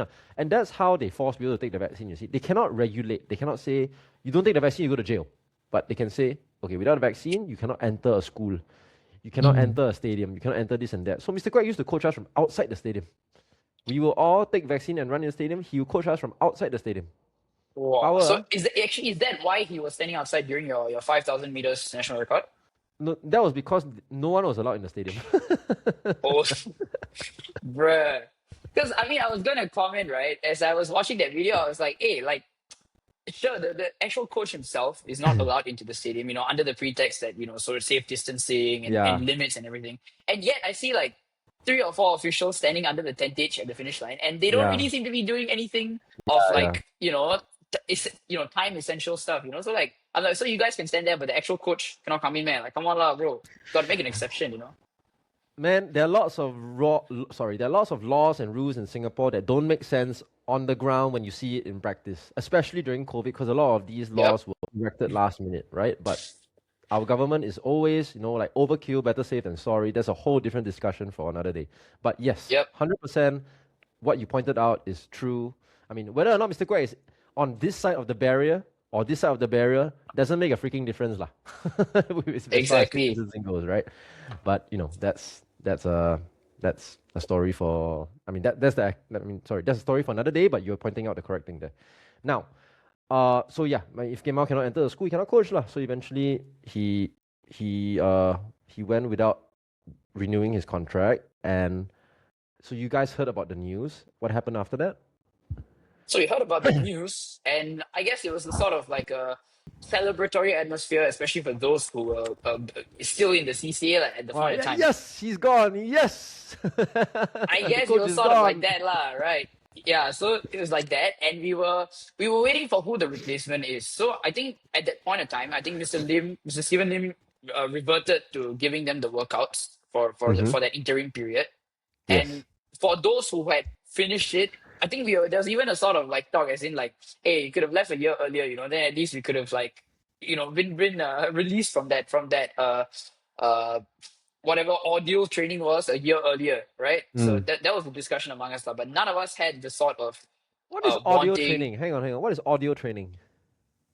No, I meant to say ordeal. Like, is the training? Yeah. Training was an ordeal, basically. Yeah. Given all his upper body, lower body exercises, his regimental stuff. So we were like, hey, if we had gone a year earlier, then at least we could have been relieved of that earlier. So that was the sort of discussion at the point, but none of us wanted to go back or anything at that time. So what happened was that actually I was looking through my text logs yesterday to actually get like all the dates and everything correctly. So I joined Bridge Club, Jonathan had joined football, and everyone else went their separate ways. Some joined Frisbee, I think. And it was on May 22nd this was on March 22nd, March 22nd. So JC has already started. It's been going on for a month. We're all in our new classes, new CCAs, everything. Suddenly Jonathan texts me, and then he's like, hey, bro, did you get a coach from the teacher in charge? So I was like, no, nothing, about what, cross country? Then he's like, yeah, bro, like I think they are asking a couple of us, whether we can go back and help them out for NSG, because they don't really seem to have a lot of people left. I think those who came were the ones that joined in year 5 and 6 from other schools. So none of the organic RI guys were even left in the CCA. So there was the thought. I think what might have happened is that Coach Fabian, who was the replacement coach for Coach Kien Mau, came in, and he was probably wondering like, hey, I'm supposed to get 7 guys from year 1 to 4, and no one showed up. So what's going on? Why did they all quit? And I think he really wanted to understand what is it that we were dreading. Was it the running itself? Was it the coach? So I think he sort of sent a memo out to the teacher in charge to text the ex-members, or at least Jonathan, and say like, hey, at least do you like want to consider coming back and just representing the school for NSG, and then you can go about whatever other CCA that you want to pursue. Who's the teacher in charge? In fact, in year 5, year 6, who's the teacher in charge? Year 5, year 6 was Miss Jun Tan. Okay, I keep hearing her name. I think she's been there even during my time. I really cannot remember who she is. I cannot put a face to the name. But yeah, anyway. So Miss Jun Tan was messaging you and Jonathan and everyone. I think they only messaged Jonathan first, and he messaged me like, hey bro, did you get any message? And I'm like, hey, no, because so in year 1 to 4, Jonathan was by far the most successful athlete lah. He got a third place medal in C Div in 2019. And he was, even when we weren't exactly racing, he was the fastest guy on the team. So he was the guy that got the memo. And he said like, hey bro, do you want me to go and tell the teacher that maybe they should call back Pranav also? If you go, I'll go lah. That's literally exactly what he said. So it was one of those like, if you go, I'll go moments. And I was like, okay lah, you know what? Might as well, they're asking for representation. Coach has changed. Might as well give it a shot, So and this was strictly only until NSG period was over. So it was just to represent them, and then I can go my own separate ways. And even when I first went there, I was like, okay, look, I'm already in Bridge Club. I already committed to these guys that the CCA on every Wednesday. So they were like, okay, like you skip our training on Wednesday, you can go for your whatever bridge card game club or whatever, and then you just come for training on the other days, lor. So we were Mm. literally walking around my new CCA, trying to just get me to train a bit and go for NSG. And I remember asking Jonathan, I'm like, okay, I mean I can come, but when is NSG? And he said track is in 3 weeks. And this was on March 22nd. So I was like, oh shit, okay. I mean I hadn't exactly been running much after quitting the CCA. I would just do a bunch of random time trials, like maybe a 2.4 every now and then, or like a Mm-hmm. 10K or something. Wasn't exactly hitting good times for the 10K. I think 2.4, I randomly did a time trial in September or October of 2021. So this was still when I was in year four. And Yes. I managed to do it 8 minutes flat. Mm-hmm. So just barely, I couldn't go down, I couldn't go below the 8 minute barrier. And I think it was because I was still doing cycling. I still did have some aerobic activity, cycling with my friends, walking around. So I think it was because of that, purely from that fitness, I managed to do a decent timing for the 2.4. But it was still not exactly fast. Like you have people like Jonathan who went sub 8 in 2019 in his year two. So Yes. obviously it wasn't exactly fast, but decent lah. So I was like, okay, might as well give it a shot. So he went back, and when I first went to CCA, the first thing I noticed is like, damn, the new coach is like a way chiller guy than than the old guy. He was very cordial. None of that upper body, lower body exercises at the end of the workout, anything. And he was very jovial, very understanding. And there's even been times where, like, let's say during the workout, you can see that you're struggling. The sun is very hot. You're not hitting the splits that you're supposed to hit. He's just told us to, okay, you know what, just get out of the workout. It's not, there's no point, just running there, torturing yourself. Just get out of the workout. There's always another day to train. So when I saw this, I like at that point, I didn't even know that cross country as a CCA or like coaches could be that nice. Like I was, I, Mm. I was only exposed to the regimental nature of the previous coach lah. So I was like, okay, I mean, this is a nice change of atmosphere, and the team was pretty bonded as well. Everyone was quite wholesome, and quite everyone was gelling well with everyone else lah. So at that point, I still hadn't really considered staying with the CCA, but I was like, okay, you know what? Just let's at least try to train with them until NSG, see what we can do. So we did a couple of time trials, and eventually coach said that I was gonna be doing the 5,000 meters lah, for NSG. Okay. So I remember I was like, okay, you know what? Since we're gonna be doing NSG, let's at least try to do our best in training. So I would train everything. I think during the heats, I did some very abysmal time of like 1850, either 1854 or 1840. Sorry, 1844. So it Okay. was a pretty shit time, and that was like basically my all out lah. Like I was literally dying with 100 to go. I somehow sprinted past the guy in front, and I managed to come first in the heat. But I already know that I'm not actually the fastest guy in the heat lah, because Yeah. people like, for example, Jacob, who was in the same heat, he had his 1500-meter finals in just a couple of days. I think 1 or 2 days. So I knew he was saving his legs. He's just trying to Yeah. get the big Q and then go for his finals and then eventually run the 5,000 well lah. So I knew I Yes. wasn't anywhere close to being the best. It was a tactical heat. I just managed to sprint in the last 100. And so that's how it was lah. And I think the actual 5,000-meter finals was about 4 days after the heats. Mm-hmm. And I tried sticking with the front pack because at this point I had no knowledge of like, okay, what is proper pacing, or what Yeah. what do you think I can Okay. hit? So I Yeah. just sorry. The story is going very nicely. I just want to pause you there and clarify two things. One is you said that Coach Fabian William was a lot more chill than Kien Mau. I Yep. completely agree with that, despite I've never been coached by Fabian or Kien Mau, but just personality-wise, I can kind of tell. What was your first interaction with Coach Fabian like? What was my first Yeah, interaction? do you rock up like scared and everything because of your PTSD with Kien Mau and everything? Like, Yep. oh fuck, here we go again, Yep. Oh, okay, So so it was you, me and Jonathan. We met up inside the school, and then we like, okay, let's walk together. Okay, go and see these like guys, and walking the then plank. exactly like at least both of us are there for company, right? So we Yeah, met yeah, up inside, walked up there, and then the first thing that I was wondering is who's the coach, because Coach yeah. Fabian showed up in, I think he was wearing jeans and like a polo tee, and I was like, okay, I Okay, mean this guy doesn't look like a coach. Is he the one that's supposed to be yeah, coaching us? And yeah, he walked up to us. He's like, oh, you're Jonathan and you're Pranav, right? Then yeah, I think the first couple of minutes was spent on actually understanding what happened lah, like why the whole yeah, team quit. yeah, What was yeah, our yeah, experience in the past, everything. And yeah, then he sort of articulated what his askings were, which is that okay, basically we just need a couple of guys to represent the school. We like quite Yeah. literally don't have enough. I think they only had about 3 guys in the team before me and John came. So we're like, bro, like we really need to send someone lah to represent. Yeah. So I was like, okay, fine, let's see how it goes, well. So he showed Okay. up for CCA in a subsequent session, and he was a Yeah. very chill guy, I would say. Like none of that, like no talking during warm up sort of Yeah. thing. But You know, okay, people were so joking but around. when you start warming up with Jonathan during your first session with Coach Fabian William, do you guys talk, or do you like, oh no, better not talk? I don't know what the coach is like. You know, don't want to get fucked again. You know, like so what is it like? Did you guys talk? We Or- observed what the dynamic was, and everyone else was talking because okay, we had our seniors as well, right? So the year Yeah. sixes of that year, all of them were like completely chill. Everyone is Yeah. joking with each other, talking with each other, and so we were like, okay, lah, let's just be a Roman when you're in Rome, Lord. Just let's see how it goes. But so we just talked with everyone, you know, got to know the team because this is a completely new team. Like none of our Oh, seniors or so our you mean that batchmates were Kien there. Mau was not coaching year 5 and year 6? No, sorry, he did coach year 5 and year 6 when he was there, but I think we had never seen most of the guys in year 5 and year 6. Year 5, definitely none of them because my whole batch quit, ma. And in year Okay. 6, we had a few seniors that we'd seen, lah. But in terms of overall, like, yeah, it was a completely new team, lor, basically, Understand. especially for our own batch. Yeah. So we tried to Okay. get to know everyone, and everyone seemed quite chill. No one seemed Yeah. intimidated by the coach whatsoever. They're all joking with him.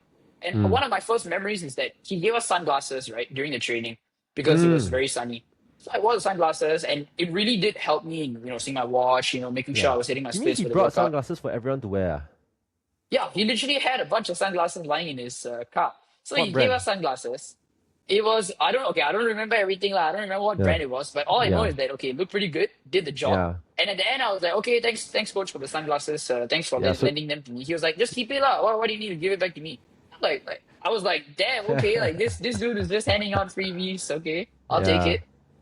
Okay. So that was my first Could you interaction. ever imagine yourself wearing sunglasses in a Lim Kien Mau training session? Nope, definitely not lah. He definitely would have made some disparaging comments about it lah, and he'll be like, yeah, I'm just guessing, but I'm guessing he'll probably be like, hey, see your whole team, no one is wearing sunglasses. What makes you so special? Why do you Wow, need sunglasses to function? superstar! Wow, superstar, Pranav. Exactly, right? So How's make those sarcastic. my impersonation? Well, I'm getting flashbacks, man. If I close my eyes, I can imagine him there already, bro. I'm actually quite confident I can impersonate almost anyone in Singapore athletics. The Almost scene. wow, okay. Yeah. Later at the end, we can play this game, Sure. and then you can give me I'll a name, shoot and I'll some try at and you, sure. impersonate. Okay, I'm gonna offend a lot of people when I do this, but you know, hopefully they take it well. Okay, so you sunglasses. Oh my god, I got sunglasses. Okay, how do you wear sunglasses? Because you wear spectacles, right? So how do you wear sunglasses? Yeah, so that's the thing. I just took off my specs. I just wore the sunglasses. I just prayed that I would be able to see enough as to discern the lane What? markings. And then I just went, well, then my watch, I'll put it like there, lah, so Dude, I can see the that split. doesn't sound safe. Maybe not the most safe thing, but it did get the job done, lah. Like psychologically, I definitely felt like, hey, actually, the fact that I can run without my Yeah. eyes needing to, you know, automatically shrink in size I would say was a Yeah. improvement, lah. Yeah. No, I'm fully of the agreement that if you're running with the sun is out in Singapore, you better wear sunglasses because our sun is not kind. And yeah, this whole thing about like wearing sunglasses means you are action or you're a superstar or you act cool. This is a very outdated, old school mentality lah. Like, please take care of your eyes. Wear sunglasses, polarized lenses, please. Okay, that's my shout to anyone who is working out in the daytime, especially in Singapore. In fact, in London, the sun is sometimes even worse. Even though it's not as hot, the sun is more direct.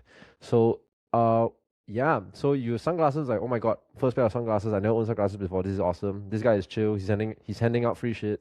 Maybe that's how he bought all of you over, lah. He handed out favors.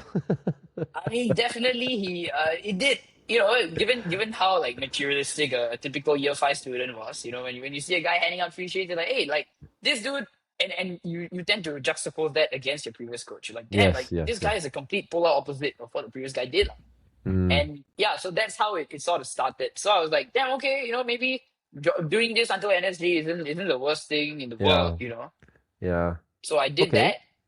And as far as results went, in the actual Okay, finals, so I'm going to set the context. When you went into National Schools Track and Field Championships in your year 5, Jacob Tan from Hwa Chong is the favorite for everything, like 1,005, 5K, and cross country. Am I correct to say that? yep, he's basically he's had a history of winning since before COVID, lah, right? I see. He won the race that Jonathan was third in 2019, the 3000. Mm-hmm. Jacob was Yeah, the one that won it. I So see. this guy is basically known as the reigning champion, law, Yeah, even yeah. after COVID, and he came back even stronger lah after COVID. Yeah, no, So during COVID, he was training with us. He was training with us with Coach Stephen Quack, and like he's rolling up with the big boys, lah. You know, like he can train with us one. Like he's good. Not just good. He's hardworking. He's disciplined. A- as far as I could tell, I think he was as close to a model athlete as you can get, and he's with one of the best coaches in the country, right, Stephen Quack. So you put that kind of work ethic together with Stephen Quack, and obviously it's a bit of talent as well. You get a very good results, lah. So I was looking at him, I'm like, dude, this guy is gonna crush like national schools. I don't see anyone beating him. So true enough, you go into the 5,000. I remember I watched the 5,000 on YouTube or something like that. He wins by half a lap, yep, something. he was Yeah. the only guy under 17 actually in that entire race. So he wins Mm. by about half a lap. I was fourth in that race actually. So I paced Ah, it really okay. horribly. I got overtaken in the middle. And eventually I ended up in fourth lah, at 17:31. And Jacob Did ran 16:48. did you try and go with Jacob? I did actually. So at the start Yeah. we had a pack. Yeah. The eventual podium plus me, we were in the Mm. pack. And the pack pulled away from me, lor, and I just died, lor. So that was Okay. the end of that. Okay, so And but I you try and go with was Jacob. It doesn't work out. You come back. You come back to the pack. Then the pack, like you fight with the pack. Eventually, you get fourth. no, okay. So this was so basically what happened was while the pack was still together, Jacob, Yeah. next guy, everyone while they were still together, I already dropped off, and Mm-hmm. eventually Jacob ends up dropping the pack lah. So Mm-hmm. I wasn't even there to like solo Jacob one on one. I just I just died at the. I would say within about the first 3 laps, I already started dropping off. So I I wasn't see. even a contender for the medal at any point in time. So Okay. eventually I came fourth, and as Amir pointed out, it's basically a consolation medal, lah, fourth place. It's Oh not yeah, exactly, you get a medal for fourth as yeah, well. exactly. So I still have the medal. It's not hanging up in my medal Such case, lah, but I still have such the a medal bullshit medal, somewhere. man. Fourth place get medal. I don't know when they started giving this out. I agree, man. And then, of course, if I tell this to someone, right, who's well versed in track, they'll say, "Hey, look, you look in the US, right? You look at the Big Ten league, the Big 12 league. They give medal for top eight. Eh? Like you look at the podium, it's like so big." And I'm like, bro, that is the Big 12 league for a reason. Okay, I'm not going up against the future Olympic champions of distance running. Okay, so Yeah, but there's a America has reason. a bit of a participatory culture as well, lah. I mean, you can look at the Olympics, right? Like, it's top three. World Championships, top three medals, whatever. But anyway, I okay, agree. so at Okay, least you get participation medal. Do you run and in the 5,000 meters? Were you happy with that race? I was Considering that not okay. you're basically bridge club, you haven't really done much running. You go in and you finish fourth in the country, and yeah, are you happy with that? You keep talking. I'm gonna get some water. Yeah, Sure I'll be thing, back man. in a minute. Yeah, yeah. But are you Sure happy thing. with that? I would say that when I finished the race, I definitely felt as if it could have gone way worse, lah. So Okay. I definitely felt that I got the better end of the stick, of like possibilities. But coach was not happy with me, lah. So Really? he kept pointing out quite a few mistakes that in retrospect I agree I made, lah. So for example, constantly looking back on the straights, not pacing Mm-hmm. myself properly, stuff like that. So he wasn't very happy. And I was in third place at one point in time because the guy who was in third dropped out. So I was in third place, and because of my poor pacing, eventually I got overtaken, and I had to settle for fourth, lah. So I see. coach pointed all of this out, and but in my head, I'm like, okay, bro, given the fact that I am not even part of the CCA, just came back to represent the school. I'm very happy with it, bro. Like at least I got a medal, albeit a participatory medal. Yeah, yeah, So I yeah, was I yeah, was yeah. okay, like, yeah. Okay, and did you run the 1,500 meters that year as well? Nope, I didn't run the Okay, 15. so just the 5K. Yep. Ah, cool. Okay, and then now here's the big surprise because after track and field is cross country, and Jacob goes in again wanting to complete the triple, and we all thought he was gonna do it, and In fact, which year is this? Do you remember? It was 2022. 2022.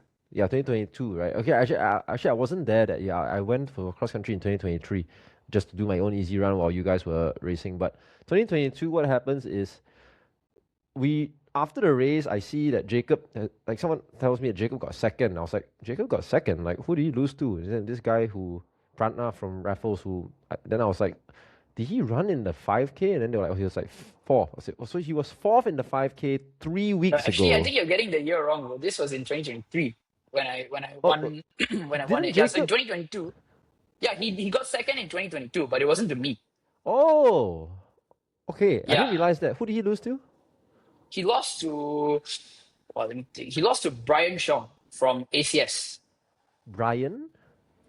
Yeah, Brian Shong, who did, I think he did the 5,000 meters the next year as well. But yeah, I Oh, don't where think was he has won gold in anything until that point, lah. okay? Where was Brian in track and field? Because like cross country is like 3 weeks after track and field or something like that, right? So like generally, if you win the 5,000 in track and field, you should be winning the cross country. Unless you're, I don't know, True. unless you're terrible at running outside the track or whatever lah. But whoever was this Brian in the 5,000?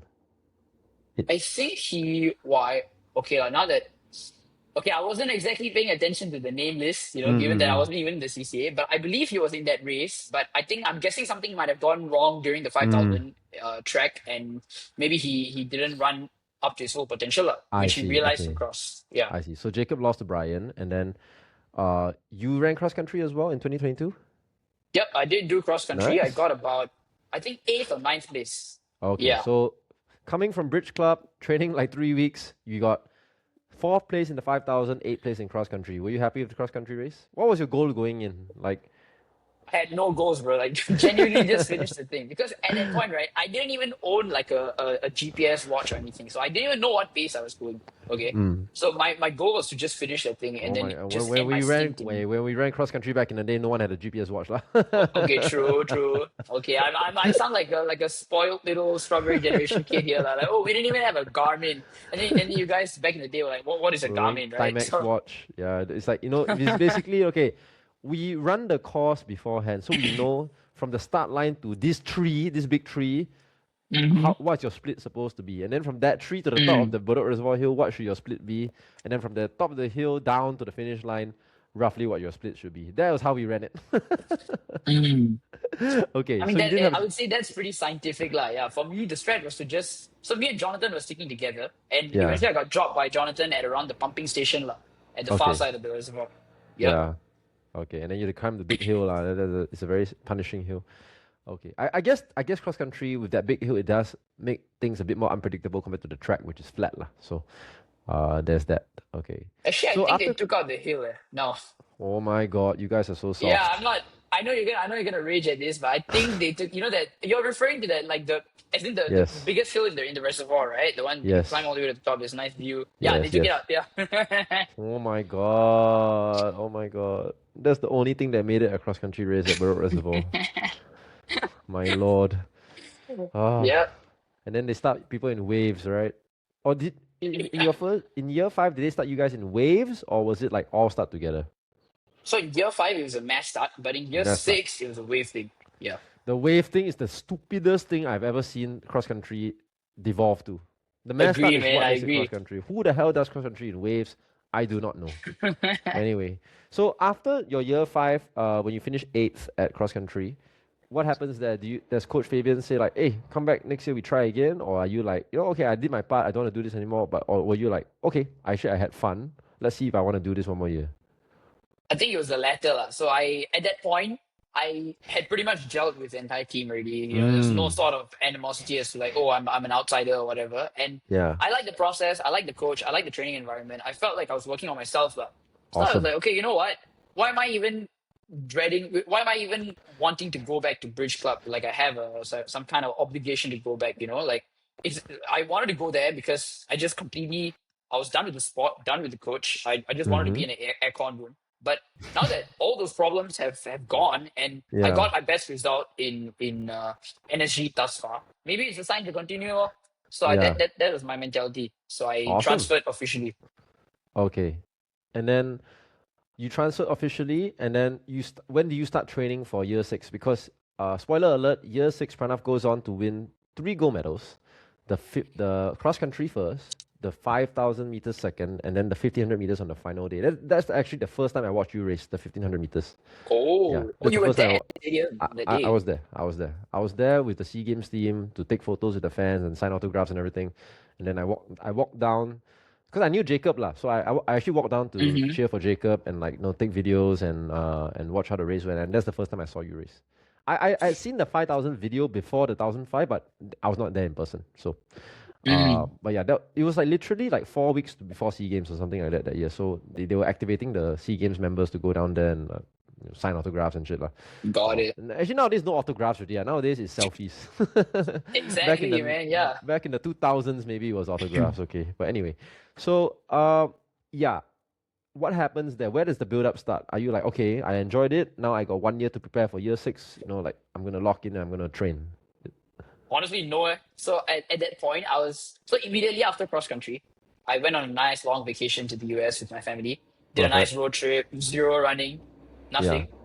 And I came back in July. And the first training, I very vividly remember we met up at McRitchie Reservoir. Coach Mm. Fabian was there with my batch. And he was like, okay, look, how long do you guys think you can run today? Or can you guys even run?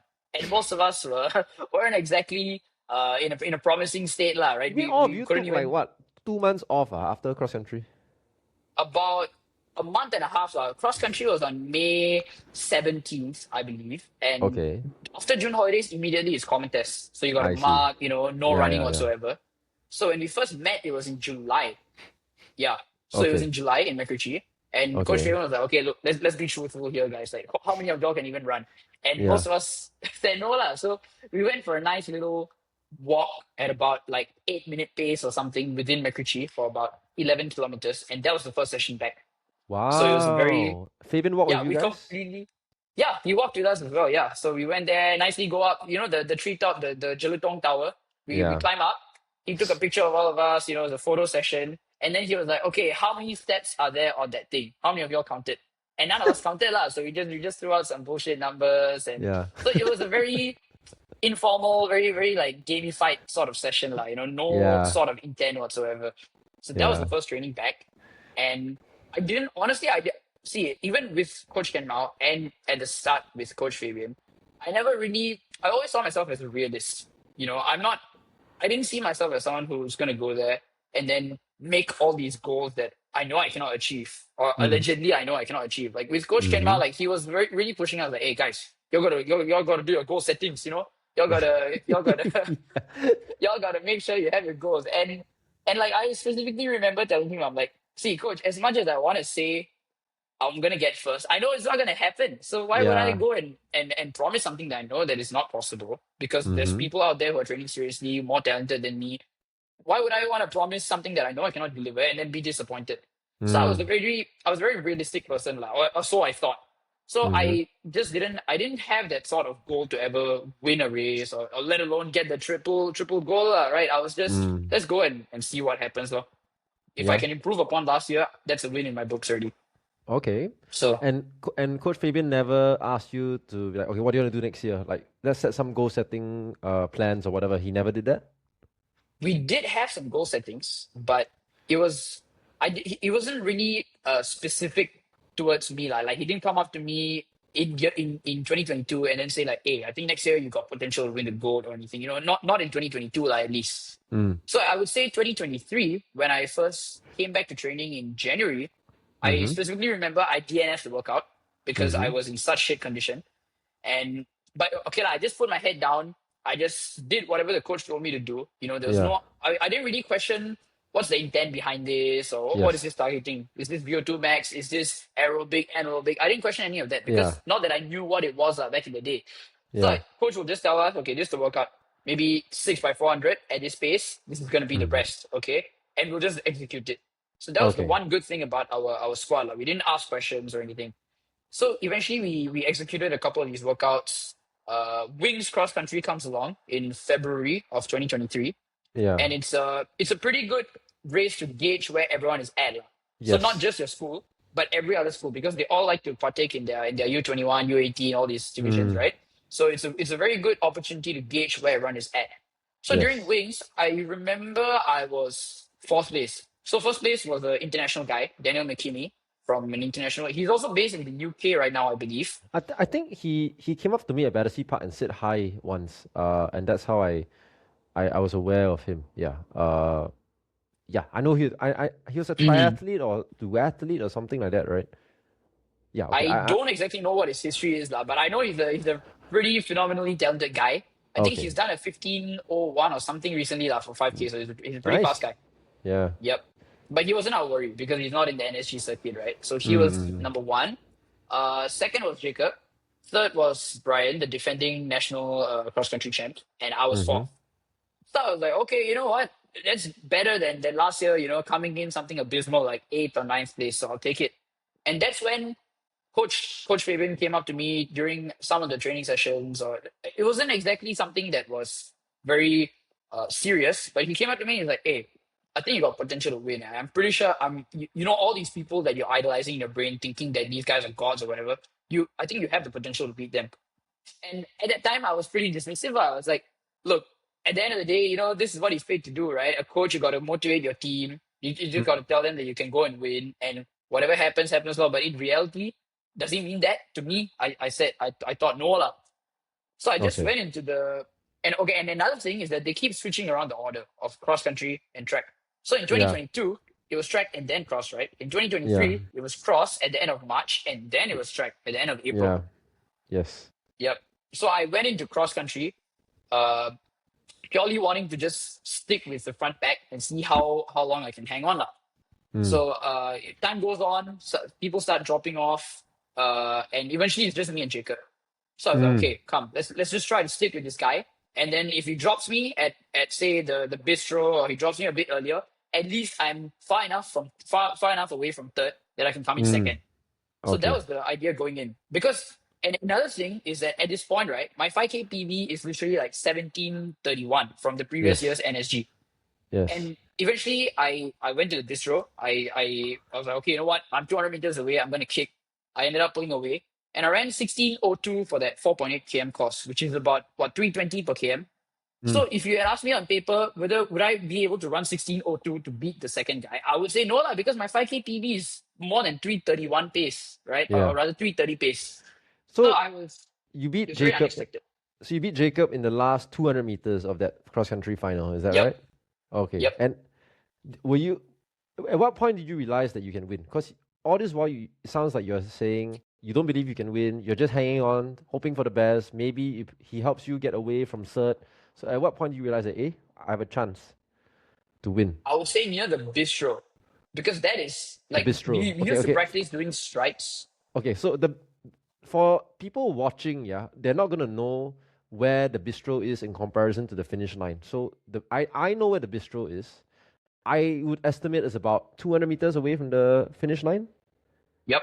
Okay, so you go to the bistro, and then you 200 meters left. You're like, oh, I might be able to win this. And you're talking about strides. Okay, so can you go and elaborate on that point?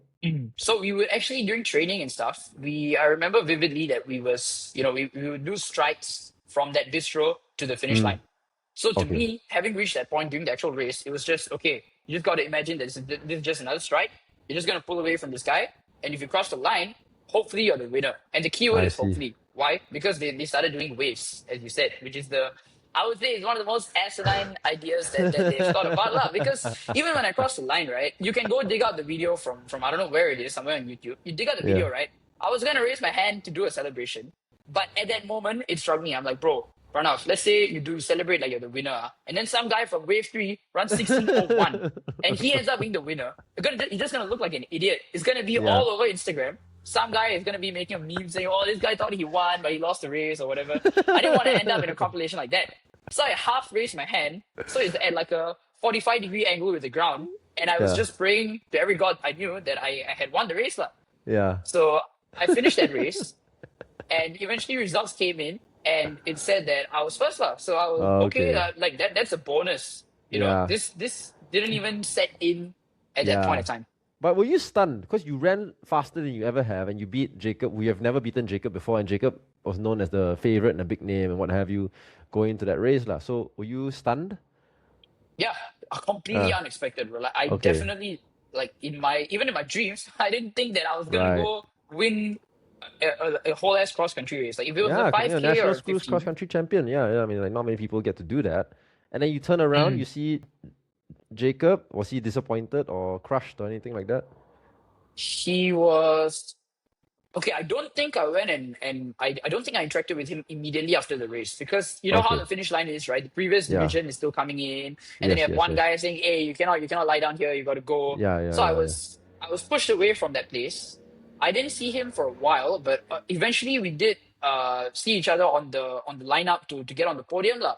Yeah. So we were talking to each other, and I mean, one good thing about Jacob is that he's a very sportive guy. Like, he's a very nice Mm. guy, very sportive Mm, guy. At the mm. end of the day, if it's a race on the track, he just leaves it on the track. He's not gonna hold a Yeah. grudge against you and say, "Oh, this guy beat me on a race," therefore I'm gonna be Mm. hostile to him. Yeah, As yeah. many as you have pointed out that some of your seniors have done to Yeah, yeah, you. yeah.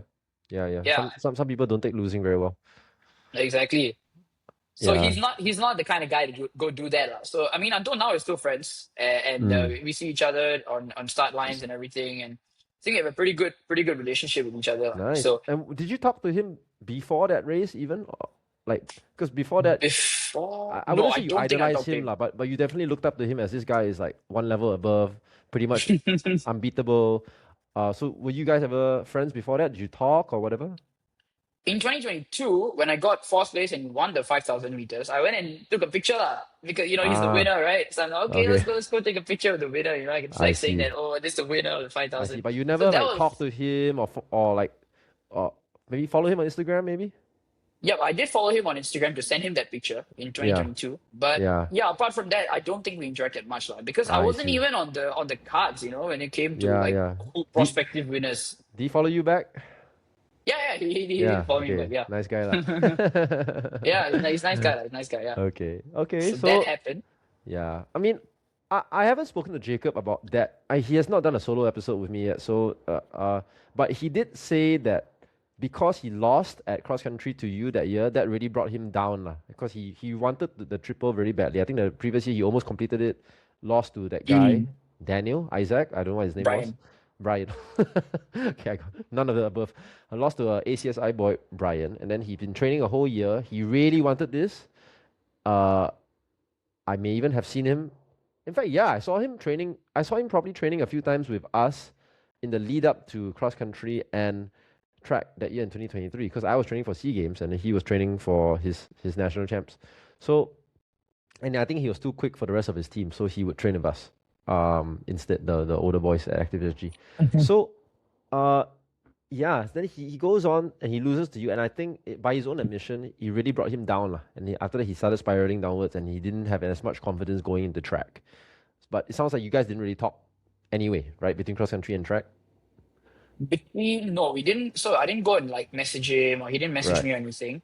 Yeah. We met him at the bus interchange going to the 1,500-meter heats. So okay, like, Ah, we just made some small talk. I think yeah. me and Jonathan were there, and he was also there. So we just made I some small see. talk, stuff like that. Yeah, Yeah, I went to the see. heats. I see. And Yeah, then that was basically it. what is the order of event? Is 1,500-meter heats, 5K final, and a 1,500-meter final. Is that correct? I know. Okay, so it's 1,500-meter heats, and then 5,000-meter heats, and then 5,000-meter finals, and then Oh, 1,500-meter finals on the last day. okay, okay. Yeah, during my time, 5,000 meters, no heats one, straight final. I don't know why they broke it up into Oh, heats. okay. Yeah. I don't think there's a need lah. 5,000 meters, you can run together. That's true. So yeah, so 5,000 meter final. What does Coach Fabian tell you going in? He said, all right, does he say just do the same thing as cross country? Like, and how are you He preparing, by the way? How are you preparing? Like you're one of the few to win 3 gold medals in 1 year as a schoolboy. What's the training like for you? 5 times a week, Well, six at times a the week, time, 4? okay, so I don't remember the exact structure of what we did, but all I Yeah. remember is that we would train on Mondays. So Mondays would Mm-hmm. usually be intervals, and Yes. Tuesday we would meet up to go gym. And this was like Yeah. completely on our own accord. It wasn't like an official TCA session or something, but we would meet Mm. up, we'd go to the school gym, do a bunch of lower body exercises, leg press, whatever. Yeah. Wednesdays we would do intervals again, but it would Mm-hmm. be slightly longer. So if Monday was short intervals, Wednesday would be more long intervals. When you say short intervals, example, 400-meter times Maybe about 8? 400s, closer to 1,500, maybe the 300s. Yeah, about I 400 see. times 8, 300 times 10, something like that lah. Okay, Yeah. but what kind of pace? Like fast? It was, yeah, it was pretty, I would say it was quite uh fast. Okay, I haven't seen the splits in a while lah, but I would Yeah, say yeah. maybe about 80, low 80s for the 400s. Okay. Okay, no problem. And then the recovery, short, long? Recovery would be quite not the longest lah, maybe about a minute to about 90 seconds as far as I Okay, can recall. okay. Okay, Yeah. no problem. I think that was a while ago. Maybe we can delve into your current training schedule later in the Mm. podcast towards the end. But okay, so what does Coach Fabian tell you? Does he give you strategy leading into the 5K and 1,005? Is he surprised when you win cross country?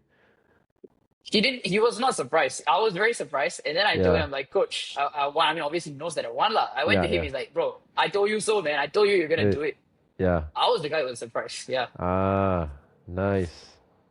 Yep. Okay. So that Uh, happens. And going into the 5,000, he didn't I don't I don't recall him telling me exactly what to do. You know, he mm, didn't tell me like, hey, I want you to go out at this pace. I want you to yeah, hit yeah. this for the first K, drop everyone. He didn't say any of that. He Mm, just said, look, just do the same thing, what he did for cross country. You have the capability to win it because you were clear of second place in cross country by about, I think almost 15 seconds. I dropped him by about 15 seconds with about 200 to 300 to go. So I knew that 15 seconds with 200 to go. okay, no, okay, not exactly 200, but near the bistro, it's on video. Yeah, We were yeah. still together, and the Okay, finishing okay. times was 16:02 for me and 16:16 for him. Okay, So okay. you So can yeah, kind of work out the math, lah. Yeah. yeah. You probably picked up and he probably decelerated also lah. Yeah, Exactly. got a bit crushed because he's been leading since the start, right? Exactly. Yeah. I Yeah, mean, yeah, I yeah. admittedly didn't take up the lead much, lah. I was either side by side with him Mm-hmm. or I was behind him when I was in the pack. Yeah, So I mean, it's difficult when you are leading for so long and then someone comes past you, then like you lose motivation, right? Like, and I think that's something that yep. a lot of people have experienced. Okay, so you end up going to 5,000, and he said your coach says do exactly the same thing, which I think is good coaching advice. uh, how does the race go? Is it the same thing where Jacob goes up and leads, or does he like kind of sit in for a bit longer? It actually started off quite tactical, and I think I remember Jacob trying to take the lead a couple of times, but he kept getting blocked by other people, so he wasn't able to Getting take a blocked. lead. Yeah, so literally until about 10 minutes, right, we were all just running in one giant pack. Like the I see. top 6 or 7 people were running in one giant pack. Yeah. So How do and you about get blocked though? Just go outside and come in lah. How do you get no, blocked? so let's 5,000 say is like not he that tries to fast. move outside, right? And then he tries Yeah. to accelerate. Some other guy from in front will move into the exact same path, and then he Ah, will obviously you being like if I was Jacob and I'm going and a guy moves into the path I was about to take, I'm like, okay, lah, yeah. fine, let's not make a move here, especially if it's a curve, right? Yeah, So yeah, yeah. that just kept happening for a while. And eventually at about 10.5 minutes, so this was about uh I would say about 2 km to go, about that, Yeah. he just made the move. So he just made a run for it. You can, if you see the video, you can see there's a very visible speed Yeah, change. And at that he goes moment, I for it. knew, okay, look, I can't just let this move be made and not follow, right? I got to follow through, got to match the move. So I Mm-hmm. just went for it. And at that point, the whole pack broke apart. Lah. So it was me and him at the front. He was leading, and everyone else is behind us. Mm. And eventually, with about, I think the last lap was about 60, 65 or 64. So it was quite fast. Yeah, And that's with about quick though. 100 to go, I just make a run for it. Lah, and I crossed the line first. Yeah. No, I think like, for Jacob is to do that and like still run the last lap in 64, 65 is really good. And like, the way Jacob trained with us, we can tell like, no, this guy is only 18 years old, but he's not just fit, he's got speed as well. Like he can close the last 200 or last 300 with us one. So, Mm-hmm. if I'm preparing for SEA Games and I'm closing a last lap in like a workout, if I can close in 62 or whatever, and Jacob is not far behind. Let's just put it that way. Like he's good. So, but you can stick with that, and then you overtook him with like 100 meters to go, right? Yeah, Yep. Romain describes your last 100 meters as like trying to raise a very tall cartoon character. La. It's a very animated running style, but it's also very hard to race against. I mean, okay, I'll take it as a compliment. Okay, thank you. Yeah, yeah. It's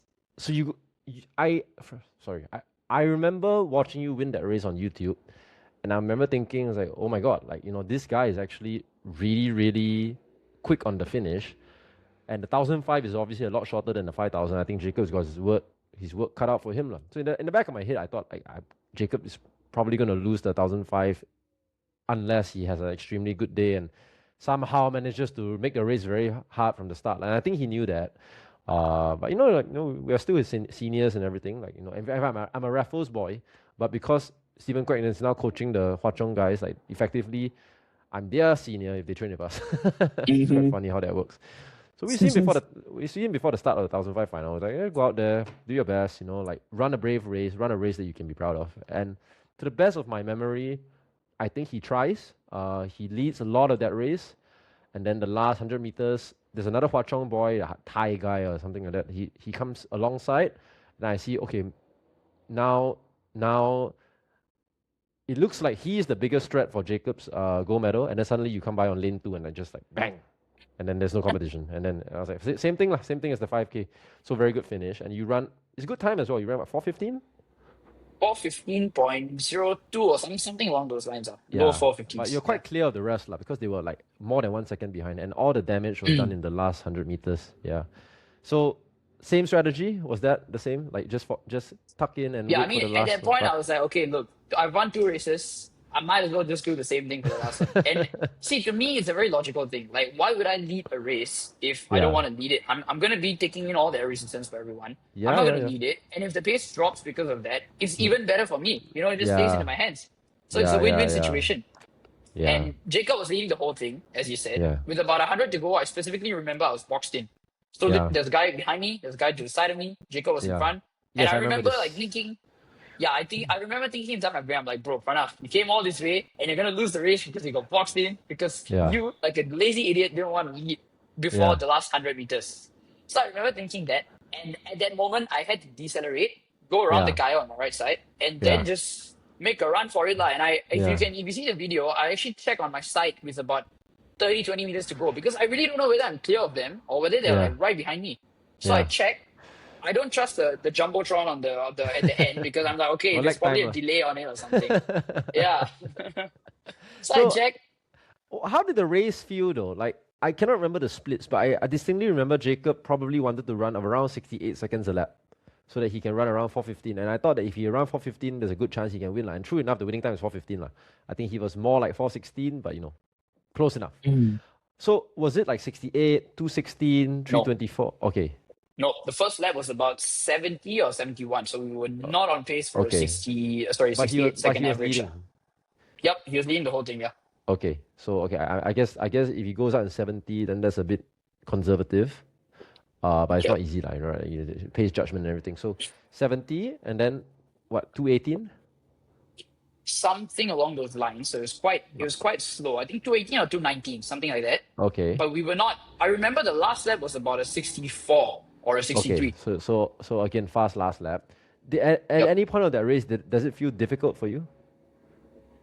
No, honestly, no. I was like, okay, when is this gonna get unbearable? I was just waiting for that moment, but because it was sort of tactical, it never came well. So So even with 300 meters to go, you feel good. 200 meters to go, you feel good, but you don't want to go. You want to wait until the last 100.